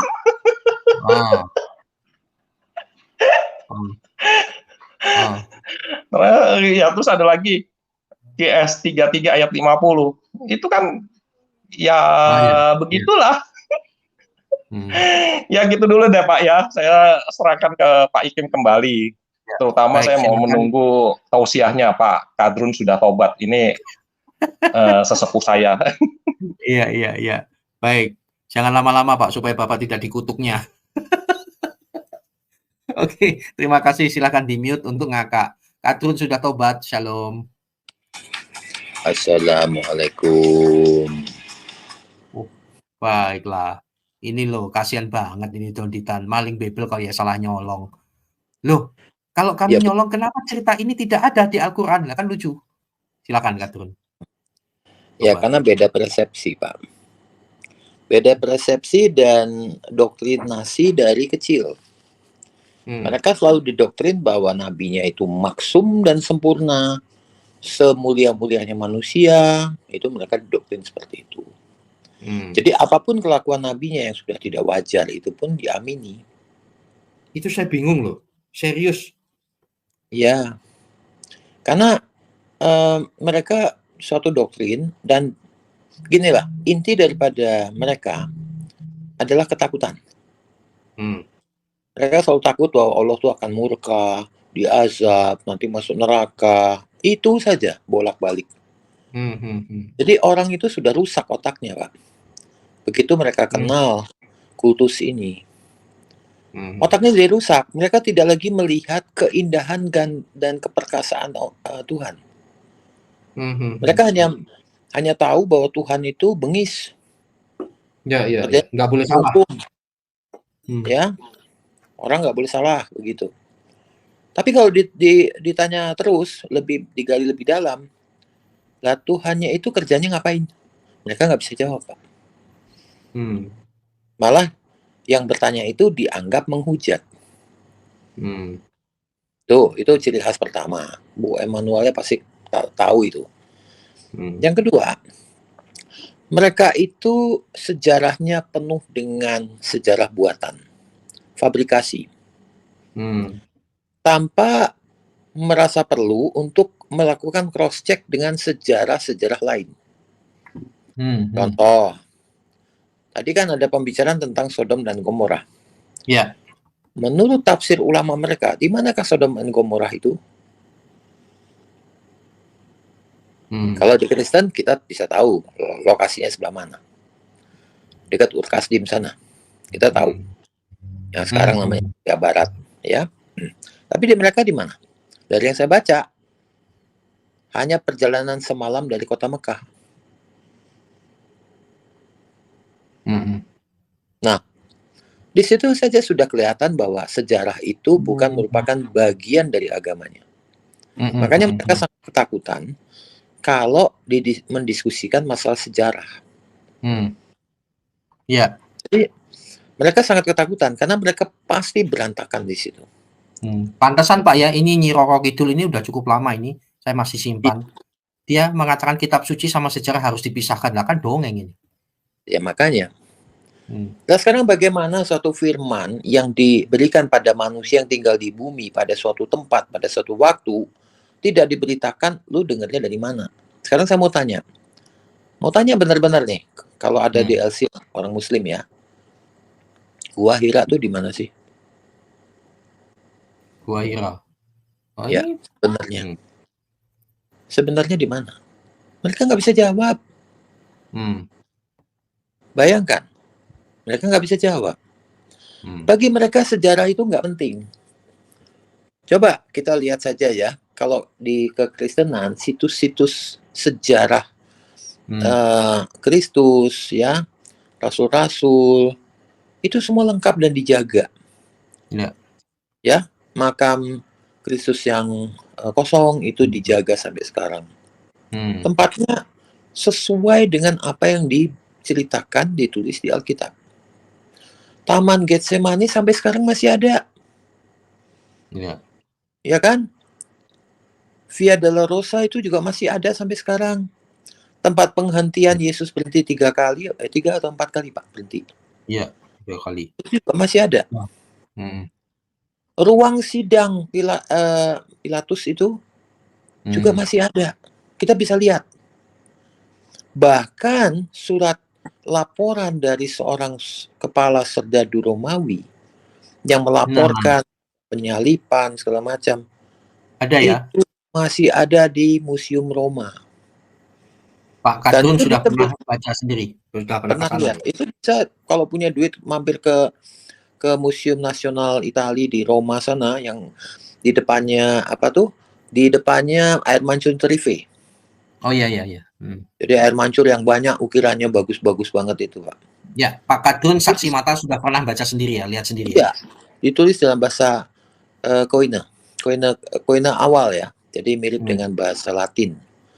Gitu. Nah, itu laporannya masih asli ya? Masih asli. Ya, yang saya lihat replikanya, Pak. Karena yang asli kan disimpan betul-betul. Karena itu kan dokumen 2000 tahun, Pak. Iya, betul. Tapi ada replikanya, ada fotonya, segala macam. Dan ditulis dalam bahasa Itali, bahasa Jerman, bahasa Perancis, bahasa Inggris. Nggak ada bahasa Arab, Pak. Bahasa Arab kan dikenal. Ya. Bahasa Arab tuh hanya kalau kita perlu beli korma. Sama madu. Ya. Itu pun masih ada. Jadi semua lokasi, semua kejadian yang ada dalam Alkitab itu terkonfirmasi. Ya. Memang ada masih mencari di mana sih titik Musa menyeberang itu. Ada banyak versi, ya, karena memang tidak disebutkan secara detail di Alkitab. Di manakah Musa mengangkat tongkatnya? Bukan memukul ya. Memukul itu cerita sebelah itu. Di manakah tongkat itu diangkat? Dan laut mulai terbelah.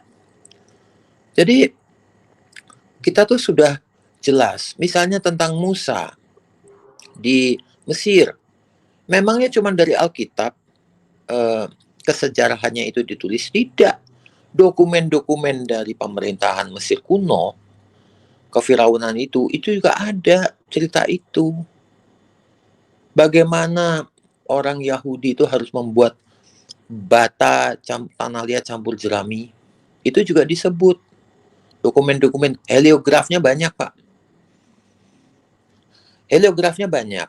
Dan juga ada dikabarkan dalam dokumen-dokumen Mesir kuno bahwa memang ada 10 kejadian luar biasa yang membuat manusia di Mesir itu menderita. Yaitu 10 tulah, Pak. Disebut ada jangkrik, mereka bilangnya jangkrik, Pak. Ya. Sungai tak bisa diminum airnya. Kemudian ada, mereka bilang itu ada kematian anak sulung, kematian yang mewabah di seluruh penduduk Mesir. Jadi Alkitab itu justru terkonfirmasi sejarah dan mengkonfirmasi sejarah. Betul. Bergandeng, Pak. Tapi herannya, Pak, itu tulah belalang itu terjadi lagi di Mekah loh, Pak. Ya, itu mungkin karena jemaahnya itu kok jorok, Pak, buang makanan sembarangan. Loh, belalang ribuan loh, Pak, jutaan loh, Pak, bukan. Iya, jangkrik tuh, Pak. Jangkrik gitu. Jangkrik ya. Iya, kayak tulahnya Musa begitu ya. Iya. Jadi kita sih kalau yang sudah menerima Kristus ya, menjadi orang Kristen, justru makin mantap. Kenapa? Ajaran yang kita imani itu memang ajaran yang nyata, bukan ajaran bikinan. Bukan ajaran yang hanya selama 22 tahun. Tapi ajaran yang berkembang dan tumbuh serta terus ada selama ribuan tahun. Ya itulah PL-nya kita atau tanahnya Yahudi dan perjanjian baru. Jadi kita bisa melihat apa yang Yesus katakan di perjanjian baru, apa yang Yesus lakukan, apa pengajarannya. Ini yang dicontek sama mereka dalam bentuk apa? Sirat, hadis. Mereka menggunakan metode seperti itu untuk menggambarkan nabinya. Salah satu upaya untuk mengunggulkan nabinya. Menggunakan cara yang sama. Alkitab Perjanjian Baru kan isinya juga ada sejarahnya, ada perkataan Yesus, ada perumpamaan, ada percontohan, semua ada. Itu ditiru. Jadi kayak kalau kita baca sirat Rasulullah, itu ya juga lucu kalau kita baca itu. Penuh dengan keajaiban dongeng, Pak. Ada tangannya bisa keluar air, ada dia menggores dengan tangannya pada permukaan bulan. Kemudian bulan terbelah, yang satu ke sisi barat, yang satu ke sisi timur. Kemudian dia satukan lagi sebagai mukjizat. Saya nggak pernah dengar itu dari catatan orang di luar Arab. Padahal bulan terbelah itu adalah puisi abad keempat. Puisi seorang pemuda yang patah hati karena cintanya tidak sampai. Sehingga hatinya merana bagaikan bulan yang terbelah. Jadi kita melihat Tuhan ini kok jadi seperti barang mainan, Pak, di sana. Ya. Tuhan diatur-atur dengan 20 sifat. Sifat wajib loh. Kalau nggak ada sifatnya itu berarti bukan Tuhan. Kita orang Kristen nggak berani begitu, Pak, sama Yahweh. Nggak berani. Ya. Sama Bapa. Itu kurang ajar. Manusia kok bisa menentukan derajat kealahan. Ya kan? Secara nggak langsung itu menunjukkan Allahnya nggak punya kuasa apa-apa, bisa diatur. Jadi kita itu sebenarnya sudah ribuan langkah ke depan,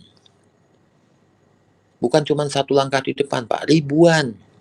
Nah, mereka agar kitabnya dipercaya dan juga sebagai bahan jualan untuk jual agama mereka supaya cari pengikut lah, seperti MLM, Pak.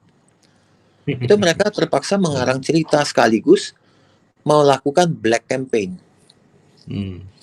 Jadi menjelek-jelekan produk saingan, Pak. Itu black campaign. Ya.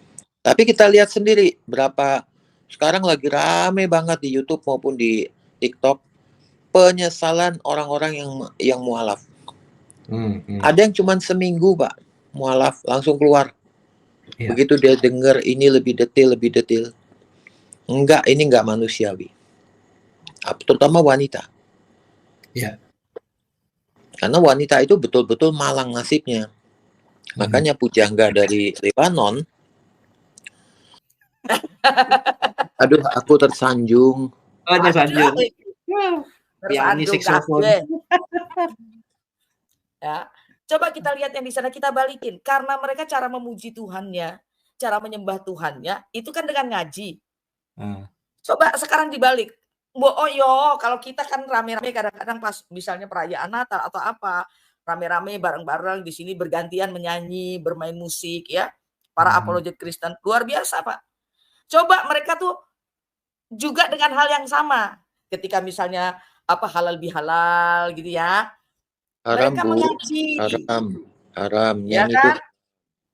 Enggak, Pak, enggak usah suruh nyanyi, ngaji. Oh, ngaji. Ngaji nggak boleh dipamerin, Bu. Nggak boleh dengan suara keras, harus ya dengan cara orang Pak tua. aku berapa, Pak?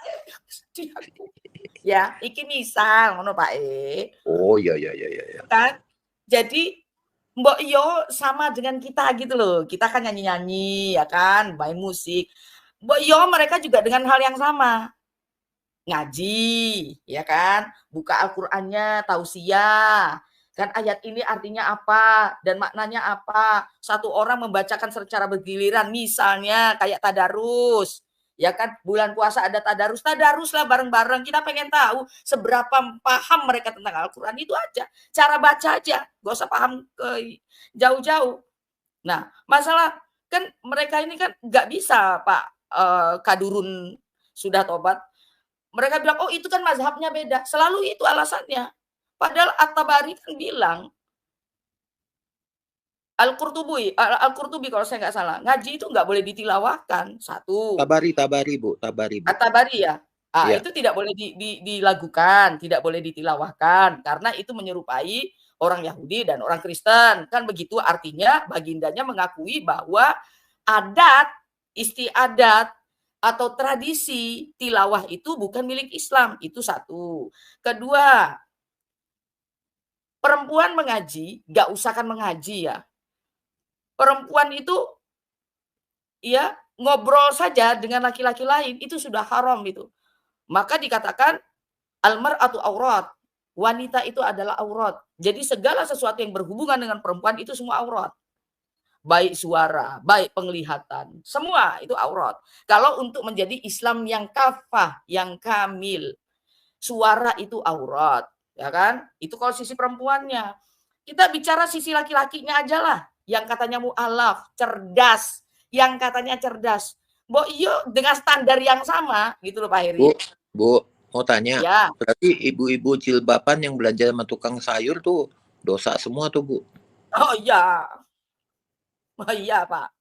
Ya kan? Bukan muhrimnya, memperlihatkan Bukan suaranya, muhrimnya. mukanya, tangannya. Ayo. Bertemu dengan cuman kan ada yang lain mengatakan tundukkanlah pandanganmu. Jadi pas ketemu tuh harus nunduk, enggak boleh lihat-lihatan lah kan gitu. Oh, jadi sama tukang sayur harus nunduk ya? Oh iya, aku biyen yang ngono Pak soalnya. Gimana cara milih tomatnya, Bu?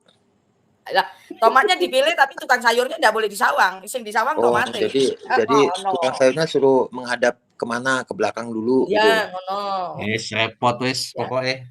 Nah, kan gitu, Pak. Okay. Jadi saya lanjut ya. Jadi sebenarnya kalau kita mau pakai standar yang sama itu sudah menunjukkan Pak mereka nggak tahu apa-apa dengan kitab mereka gitu. Gak usah suruh memahami kitab mereka yang jelimet, oh ini bahasa Arabnya, tata bahasa Arabnya seperti apa, nahwu sorobnya, gak usah sampai ke situ dulu lah. Kon moco wae gitu loh. Kan puasa nih, harusnya bukannya ngata-ngatain orang Kristen. Kita darusan lah. Ngaji bareng-bareng, di live kan gitu. Kan keren, kita bisa tahu, oh memang dia Islam yang kafah, Islam yang kamil, Islam yang mengerti tentang Al-Quran, mocone api, kan gitu. Itu enggak pernah terjadi, Pak. Saya melayani beberapa mu'alaf ya, itu rata-rata 0, Pak. Tahu Pak, mereka ngomongnya apa?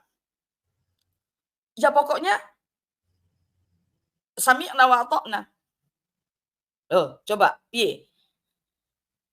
Jadi maka saya bilang seorang Kristen sepintar apapun, mau S2, S10, S100, ya, kalau sudah masuk ke sana auto, maaf saya harus kasar sedikit ya, auto hilang akalnya Pak. Hilang akal Pak. Yang kita sebut ini nih nggak masuk dengan logika umat di dunia ini. Mereka tetap aja bilang, oh itu masuk logika kan begini-begini. Pokoknya ngelesnya banyak. Pokoknya sami'na wa ata'na. Itu nggak bisa dipungkiri dan nggak bisa lepas dari situ Pak. Makanya sulit bagi mereka ini biasanya yang mereka yang sudah ke sana itu sudah nyaman di sana, nyaman dalam arti dapat cuan banyak ya, tidak berpikir secara logik atau secara akal sehat, pikirnya cuman terkenal kan begitu Pak. Kalau dia kembali lagi ya kasus Yudi Mulyana kemarin itu. Dulu itu apa coba? Heboh kan? Jadi kalau saya bilang ya sebenarnya kita kayak begini nih untuk menguatkan iman orang-orang Kristen. Ya, supaya kebuka ya pikiran orang karena jujur aja Pak, dengan adanya apologetika seperti ini, kita menjawab apa yang mereka tuduhkan, apa yang mereka lontarkan ke kita. Sebelumnya banyak orang Kristen yang sama aja, Tuhannya sama. Sama agama apapun itu sama. Agama apapun itu sama mengajarkan kebaikan. Hello. Kebaikan apakah yang diajarkan man baddala dinahu faqtuluh? Barang siapa yang mengganti agamanya maka bunuhlah. Ya. Oh, itu kan begini, bukan masalah itu begini dan begitu. Akhirnya orang yang tidak dapat mencerna hadis itu, dia ikuti sami'na wa ata'na dengan hadis itu. Yang salah apa? Orangnya enggak salah. Apa yang salah? Ya matan hadis itu, ajaran itu. Itu yang bikin semuanya itu menjadi simpang siur gitu loh. Jadi tidak bisa disalahkan ketika banyak kaum kadurun ini yang tidak paham dengan Al-Qur'an dan Al-Hadis itu akhirnya mengamini. Jadi kalau saya bilang itu secara pengetahuan, secara akal sehat mereka tuh menengah ke bawah Pak, secara iman Islam. Jangan dikira orang yang S2, S10 dan segala macam yang pintar lulusan UI, UGM dan segala macam. Itu secara logikanya itu nyampe tentang iman Islam, Pak. Jujur nol putul. Saya harus ngomong begitu. Kenapa? Saya dulu bagian dari situ. Bagaimana saya membina anak-anak yang mahasiswa. Saya waktu itu SMA. Ya. Saya waktu itu SMA, Pak. Membina orang yang kuliah-kuliah di kuliah-kuliah umum. Yang pengetahuan agamanya tuh sangat rendah. Itu gampang banget, Pak, dimasuki doktrin. Jadi kalau saya bilang ya, kalau yang di live chat atau mungkin di Dr. Richard Lee waktu itu saya lihat komen-komennya, wah Ustadz Doditan sangat luar biasa. Luar biasa dari mana? Sudah kelihatan dehidrasi bolak-balik. Sudah kelihatan dia jawabannya ngalor ngidul. Saya yakin dia tuh nggak ngerti apa itu sirah nabawiyah. Ngertinya ketika apologet Kristen itu sudah pada buka tafsir, pada buka sirah nabawiyah. Saya juga yakin mereka nggak tahu apa itu Ihya Ulumuddin, apa itu Bulughul Maram. Mungkin juga nggak akan membuka kitab yang namanya Fathul Izar. Kemudian Qurrata Uyun. Mereka nggak akan buka itu, Pak. Apalagi kitab-kitab yang sekelas kitab-kitab kuning, kitab ilmu fikih mar'ah dan segala macam. Fikih mar'ah yang mereka pakai itu ya yang standar-standar aja, Pak. Saya yakin banyak kitab-kitab mereka nggak paham, mereka nggak ngerti. Itu loh. Kitab Munjid apa mereka tahu? Nggak tahu. Ya. Itu, Pak. Masalahnya di situ karena kenapa banyak kitab-kitab?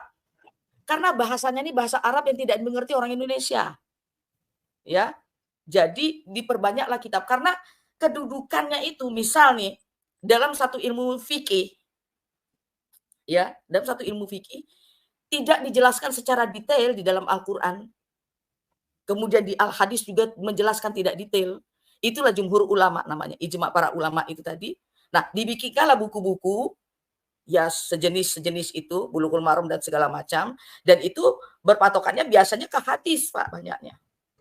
Nah, ini umat bingung lagi. Ada lagi tingkatan hadis. Apa orang umat kalau ditanya mereka ini tentang agamanya 0.0, wes percaya saya, Pak. Mau cewero tutung gone. Jadi itulah, kalau perbandingannya itu harus sama standarnya ya. Standarnya harus sama. Kalau mau, kalau kamu mau buka Google kosong, Alkitabul Muqaddas, saya akan buka Google kosong juga dengan Al-Qur'anmu. Apa jadinya? Begitu. Monggo, Pak. Oke, terima kasih. Ternyata ada Raja Kafir, saya lupa menyapa. Nikodemus juga saya sapa. Pak King David, silakan. Setelah ini Raja Kafir. Iya, Pak Heri. Aduh, alat saya lagi bermasalah nih. Saya pakai handphone dulu nih. Oke, ini udah bagus. Silakan. Baik, terima kasih.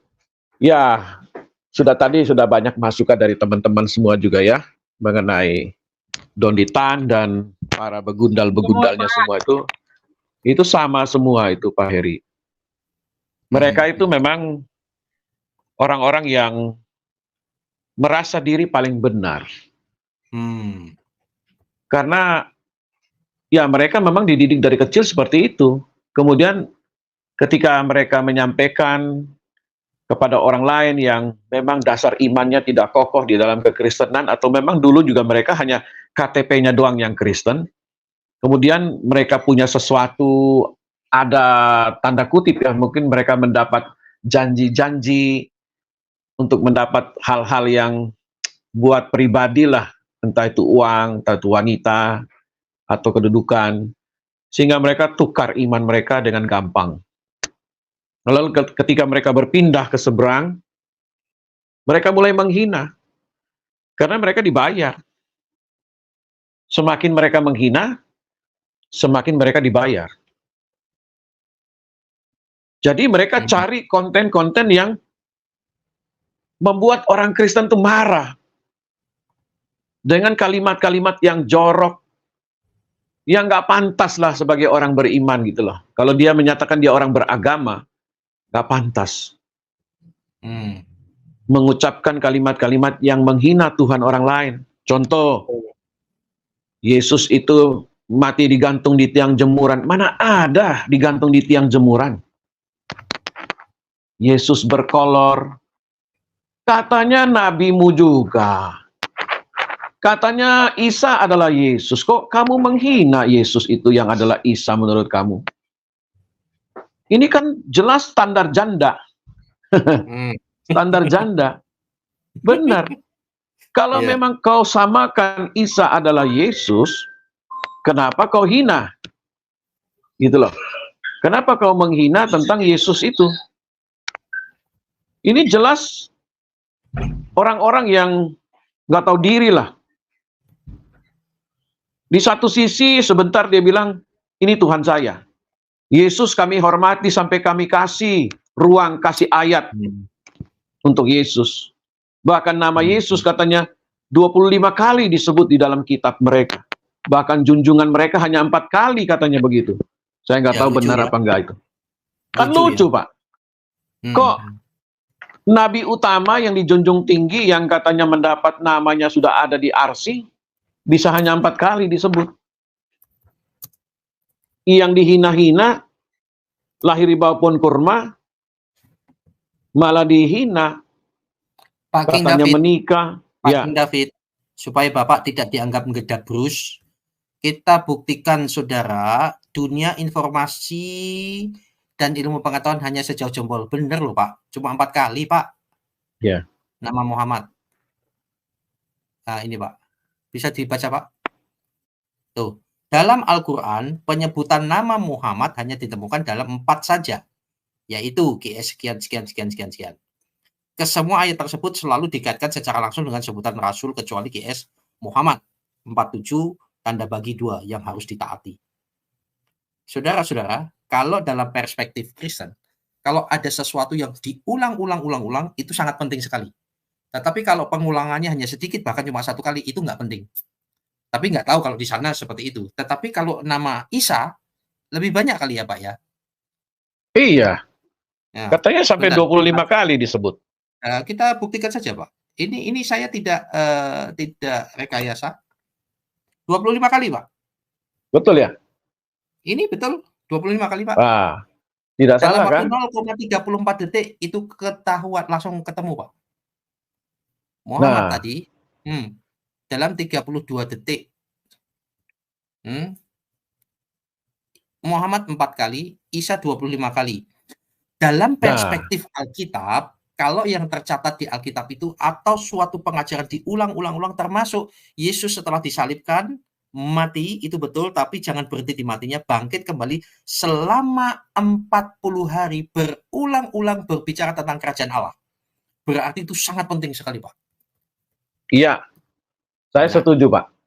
Kalau dikatakan saya tidak minta dukungan ayat mereka ya, karena Alkitab itu berdiri sendiri. Tapi kalau saya memperhatikan ayat-ayat mereka yang berkata, kalau kita sebagai orang yang cerdas ya, dikatakan demikian bahwa Isa itu terkemuka di dunia dan terkemuka di akhirat. Arti kata terkemuka itu apa? Terdepan. Berarti dia terdepan kan? Kalau terdepan tuh berarti dia tuh orang penting dan dihormati. Nah, kenapa demikian? Orang yang tidak dihormati, lalu dia yang lebih tinggi dari segala-gala. Bahkan dia diundang ke surga ke lantai 7. Naik pesawat burak. Yang bersayap, berwajah wanita, terbang tanpa pakai oksigen. Ternyata katanya mimpi. Karena istrinya bilang, dari semalam Anda bersama dengan saya di sini. Nah loh. Lalu dia bercerita kepada istrinya, katanya dia bercerita dia pergi ke arsi lantai 7 itu. Lalu istrinya melarang dia, jangan menceritakan hal ini kepada orang lain, karena nanti kamu ditertawakan. Tetapi dia bercerita kepada orang lain, dan orang lain sendiri terheran-heran dan terheri-heri. Apakah engkau pergi ke Yerusalem? Iya, saya pergi. Loh, pergi ke Yerusalem itu berhari-hari. Kok kamu pergi semalam sudah pulang sekarang? Pakai apa kamu pergi ke sana? Ternyata pakai mimpi katanya. Oh, kalau mimpi saya percaya. Tetapi kalau dia naik pesawat burak, saya nggak akan percaya. Karena apa? Binatang yang dia pakai itu sampai sekarang ini nggak ada turunannya. Saya cari itu Pak Heri, saya mau beli. Harga pun berapa saya mau bayar. Karena saya mau ke Amerika naik pesawat itu. Dia hitung detik nyampe. Karena ke Arsi sebentar nyampe. Pesawat ulang-alik yang canggih aja. Berapa jam baru bisa nyampe ke bulan? Burak. Bagaimana itu Pak Heri? Bapak mau naik burak? Nih, ya, burak, saya mau Pak. naik burak. Itu gambarannya Pak. Burak itu kepala kayak kuda keledai gitu, kepalanya perempuan Pak. Lalu itu dia. Yang menarik ini yang kepala perempuan. Kenapa harus perempuan di sana semua? Iya, suka-sukanya lah Pak. Oh, tidak ada laki-laki begitu wajahnya?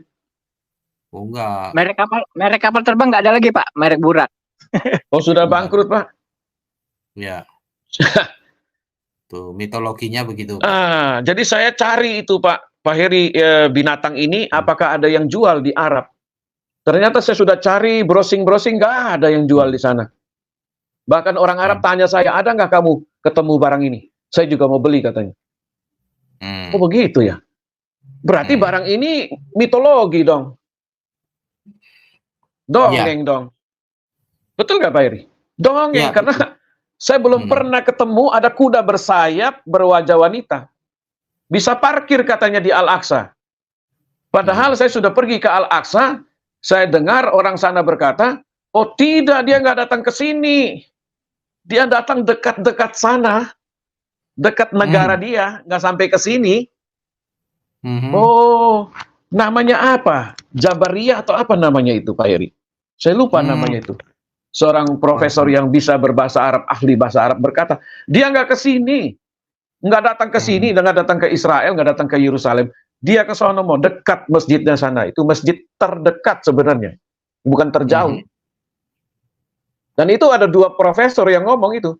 Satu yang ada yang YouTuber yang dari Muslim itu yang ke sana itu, ke Israel tuh, dia juga menyaksikan di sana. Itu siapa namanya, masih muda itu ya, yang juga waktu itu pernah wawancara di YouTube, yang ngamuk-ngamuk dia tuh. Dia tuh kan luar biasa orang itu. Saya lupa nama itu, Pak Heri. Dia juga berkata gitu, dia wawancara sama orang ahli bahasa Arab pun, ahli sejarah. Dia kata, oh dia nggak ke sini. Dia nggak ke sini, tapi dia dekat Arab itu. Ada nama tempatnya apa, saya lupa, masjid itu.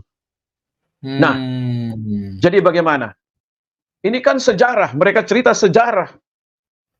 Berarti kan gombal-gambul kan? Tidak bisa dipercaya, bahkan istrinya sendiri berkata, lah dari semalam kamu ada di sini, tidur di sini. Kapan kamu pergi ke sana? Kapan kamu keluar rumah? Lo ada di sini dari semalam tidur. Ya ternyata dia bermimpi. Nah di sini saya bilang kita perlu kecerdasan. Kalau cerita-cerita seperti ini bisa masuk di dalam kitab suci, apalagi Seven Sleeper itu, yang tidurnya 250 tahun cerita aslinya, tetapi sama mereka dirubah jadi 309 tahun. Ditambah plus satu ekor anjing, bonus. Dimodifikasi. Kemudian itu Yajud Majud pun itu Yasser Qadi, skolarnya Muslim sendiri berkata, saya tidak percaya cerita ini. Nonton saja itu videonya itu. Yang berkata Yasser Qadi sampai sekarang dia masih Muslim loh. Dia masih orang Muslim loh. Tapi dia sendiri tidak percaya kisah Yajud Majud ini. Di Harga Makmur heboh, Pak. Di Bengkulu. Ya. Di Harga Makmur sama saya heboh. Jadi Pak Heri, ini luar biasa ya. Kalau mereka gentleman, artinya orang-orang cerdas, saya pikir sudah banyak yang murtad. Karena melihat kisah-kisah dongeng ini. Bahkan Don Ditan bilang, ini kalau kitab suci sudah ada kemasukan satu saja kisah dongeng, itu sudah bukan kitab suci. Kalau ini bukan satu, banyak. Ya, lu pikirin sendiri aja Don Ditan. Ya, belum itu Alexander the Great yang menjadi Nabi Zulkarnain. Belum lagi Musa menampar malaikat maut, matanya copot, juga nggak ada kisahnya itu. Ternyata ada di kisah apokrif, kitab-kitab apokrifa. Ya begitulah Pak Heri. Terima kasih. Ahmad Samrosi, ayo masuk. Ini bukan channel debat, kami channel menjawab. Selalu buka link ya. Kalau Pak King David itu udah bosan itu. Kalau setiap kali kain nama live minta linknya nggak dibuka. Malah kapan hari Pak ya, 2 hari yang lalu waktu live kita minta linknya malah langsung berhenti. Saya minta link malah. Ya lanjut. Saya memualafkan orang, dia bilang. Di Bandung, di dekat kantor gubernur atau kantor apa, dia bilang tuh di depannya itu ada gereja. Saya sudah pergi ke sana Pak Heri, tidak ada gerejanya. Saya pergi, saya penasaran. Tidak ada gereja, itu jalan besar. Jadi, para Muslim Islam kasih tahu itu kayak nama. Ayo debat sama saya, kita bicara tentang gereja yang kamu ngomong itu di mana. Gerejanya di mana yang kamu mualafkan orang tuh sampai katanya tuh berapa orang, 14 atau berapa. Dan total saya sudah memualafkan orang di dalam gereja 700 berapa dia bilang itu. 700 lebih. Saya mau datang wawancara, kalau ada orang yang kau ngomong saya masuk Islam. Apalagi yang di dalam gereja itu. Saya tantang kalian semua Muslim. Tunjukin itu orang-orang yang kau katakan orang. Sebentar Pak, jangan dipotong, tolong Pak, jangan dipotong dulu Pak. Saya belum selesai, sorry. Jangan dipotong Pak ya. Jadi saya konsentrasinya terpecah Pak. Lanjut. Di mana orang-orang yang dia katakan tuh di dalam gereja dia mualafkan tuh di mana? Mana orangnya? Tunjukin. Pak Heri, satu orang saja Kristen yang bertobat itu seluruh dunia harus tahu. Apalagi kayak nama bisa tobatkan 750 orang. Mui langsung kasih dia jempol 10 jempol, kasih duit berlimpah-limpah mungkin. Iya, betul. Semua orang sanjung tinggi dia langsung. Kayak nama langsung diundang di mana-mana. Tapi itu takianya dia tidak kena kepada orang Kristen. Itu sampah menurut saya. Kenapa laku di sana, saya juga bingung, Pak. Apakah tidak ada orang yang punya akhlak yang lebih hebat di sana, yang lebih baik? Apakah tidak ada orang yang punya pendidikan yang baik di sana, di Islam? Sehingga mereka percaya mulutnya kayak nama. Saya tantang kayak nama malam ini. Tunjukin saya orang yang kau mualafkan itu di mana. Saya wawancara. Saya rela buang uang untuk pergi. Ya. Survei kau punya mulut itu berbicara di mana? Saya sudah pergi ke Israel yang kamu sebut itu, Haifa. Kita semua ada puluhan orang yang datang pada waktu itu. 23 orang kami ke sana. Dan kami sudah menyaksikan dengan mata kepala kami sendiri. Memang ada universitas di sana, tapi tidak ada jurusan liturgi yang kamu bicarakan itu. Karena Israel itu adalah mereka beragama Yudaisme. Jadi ini penipu apalagi yang dimainkan oleh Muslim satu ini yang mualaf ini. Sangat memalukan Pak Heri, sangat memalukan dunia Muslim kalau mereka punya malu. Sayangnya mereka nggak punya malu. Dan orang ini terus didukung, diberi channel, diberi kesempatan, diberi ruang untuk berbicara tipu-tipunya itu sampai hari ini. Penipunya luar biasa. Sangat benar-benar wow, menurut saya terheri-heri menyaksikan ngomongan dia. Tidak ada satu Muslim pun yang negor dia. Hei, berkata yang benar Kainama, jangan suka menipu. Dosa Kainama. Malah dapat sertifikat, Pak. Iya, anak dia sudah 2 yang mati, Pak Heri. Dia sendiri yang mengakui itu. 2 anaknya mati. Dan rata-rata mualaf-mualaf itu banyak anaknya yang mati. Banyak anak-anaknya yang mati. Ya, termasuk Kainama ini. Tapi mereka tidak sadar bahwa mereka telah melakukan kesalahan yang besar. Saya harap dia dengar video malam hari ini dan dia bisa bertobat dan dia bisa menjadi orang yang baik. Kita sayang sama dia, Pak Heri. Bukan kita benci dia, tapi kelakuan dia terlalu jahat. Mulutnya terlalu jahat. Tukang putar balik. Itulah bangkai Kainama dan Dondi setan ini yang selalu memutar balik fakta. Begitu, Pak. Betul. Ini ada video lamanya yang saya dapat selain yang Bapak kirim. Dengan hari kemarin, alhamdulillah hari Sabtu minggu kemarin, alhamdulillah Allah percayakan sudah 778 orang yang Allah percayakan untuk saya tuntun syahadat. Dahsyat. 770 orang. Sabtu minggu kemarin, alhamdulillah Allah percayakan sudah 778 orang yang Allah percayakan untuk saya tuntun syahadat. Dan 80% dari 778 orang itu kita tuntun syahadat di dalam rumah ibadah mereka. Namanya siapa di dalam saja gereja Kainama?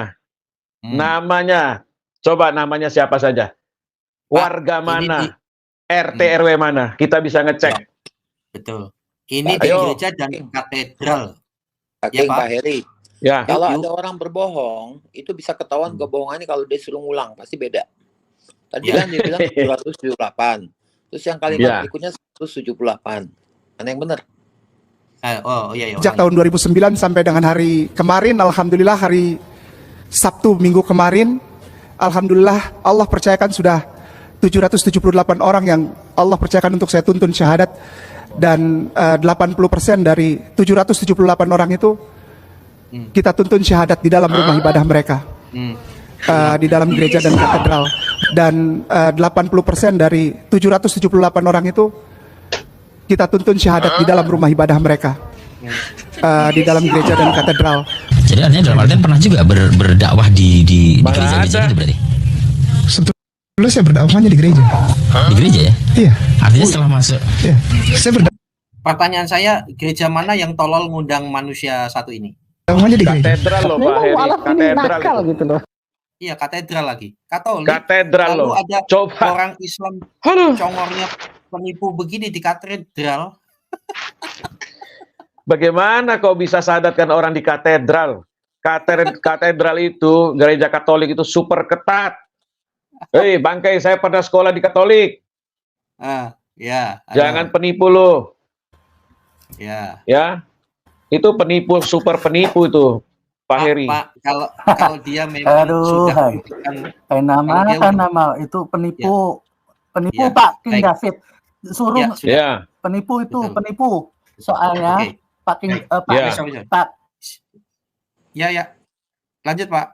Bandung sampai se-Indonesia pergi lihat ada nggak ke sana yang dia tadi bilang itu kalau itu buktinya saya akan tantang juga kepada saudara Tante Kaing, kalau dia bohong saya akan laporkan juga ke polisian. Terima kasih.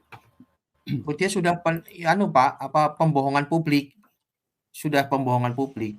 Lo dakwah di katedral. Jangankan katedral. Aduh. Dakwah Itu di orang gereja mana keterlaluan yang tipu-tipunya.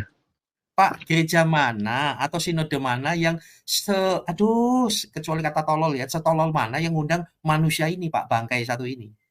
Oke, sudah ada Pak Raja Kafir. Kita lanjutkan, tadi hilang sinyal Pak ya. Silakan Pak Raja Kafir. Iya, suara saya sudah masuk. Nah, boleh Pak, silakan. Iya, maaf tadi sinyalnya ditabrak buruk ini jadi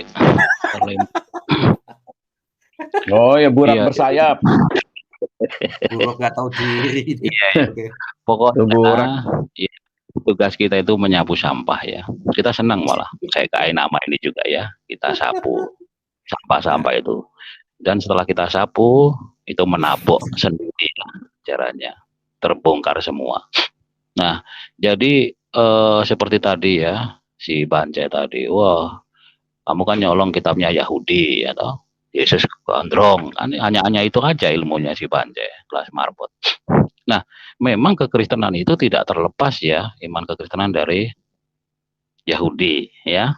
Karena Tuhan Yesus berfirman di Yohanes 4 ayat 22, kamu menyembah apa yang tidak kamu kenal, kami menyembah apa yang kami kenal. Keselamatan datang dari bangsa Yahudi. Jelas juru selamat itu datang dari Yahudi, yaitu Yesus sendiri dari bangsa Israel suku Yehuda ya. Nah, jadi saya ucapkan terima kasih telah menonton video ini sampai habis.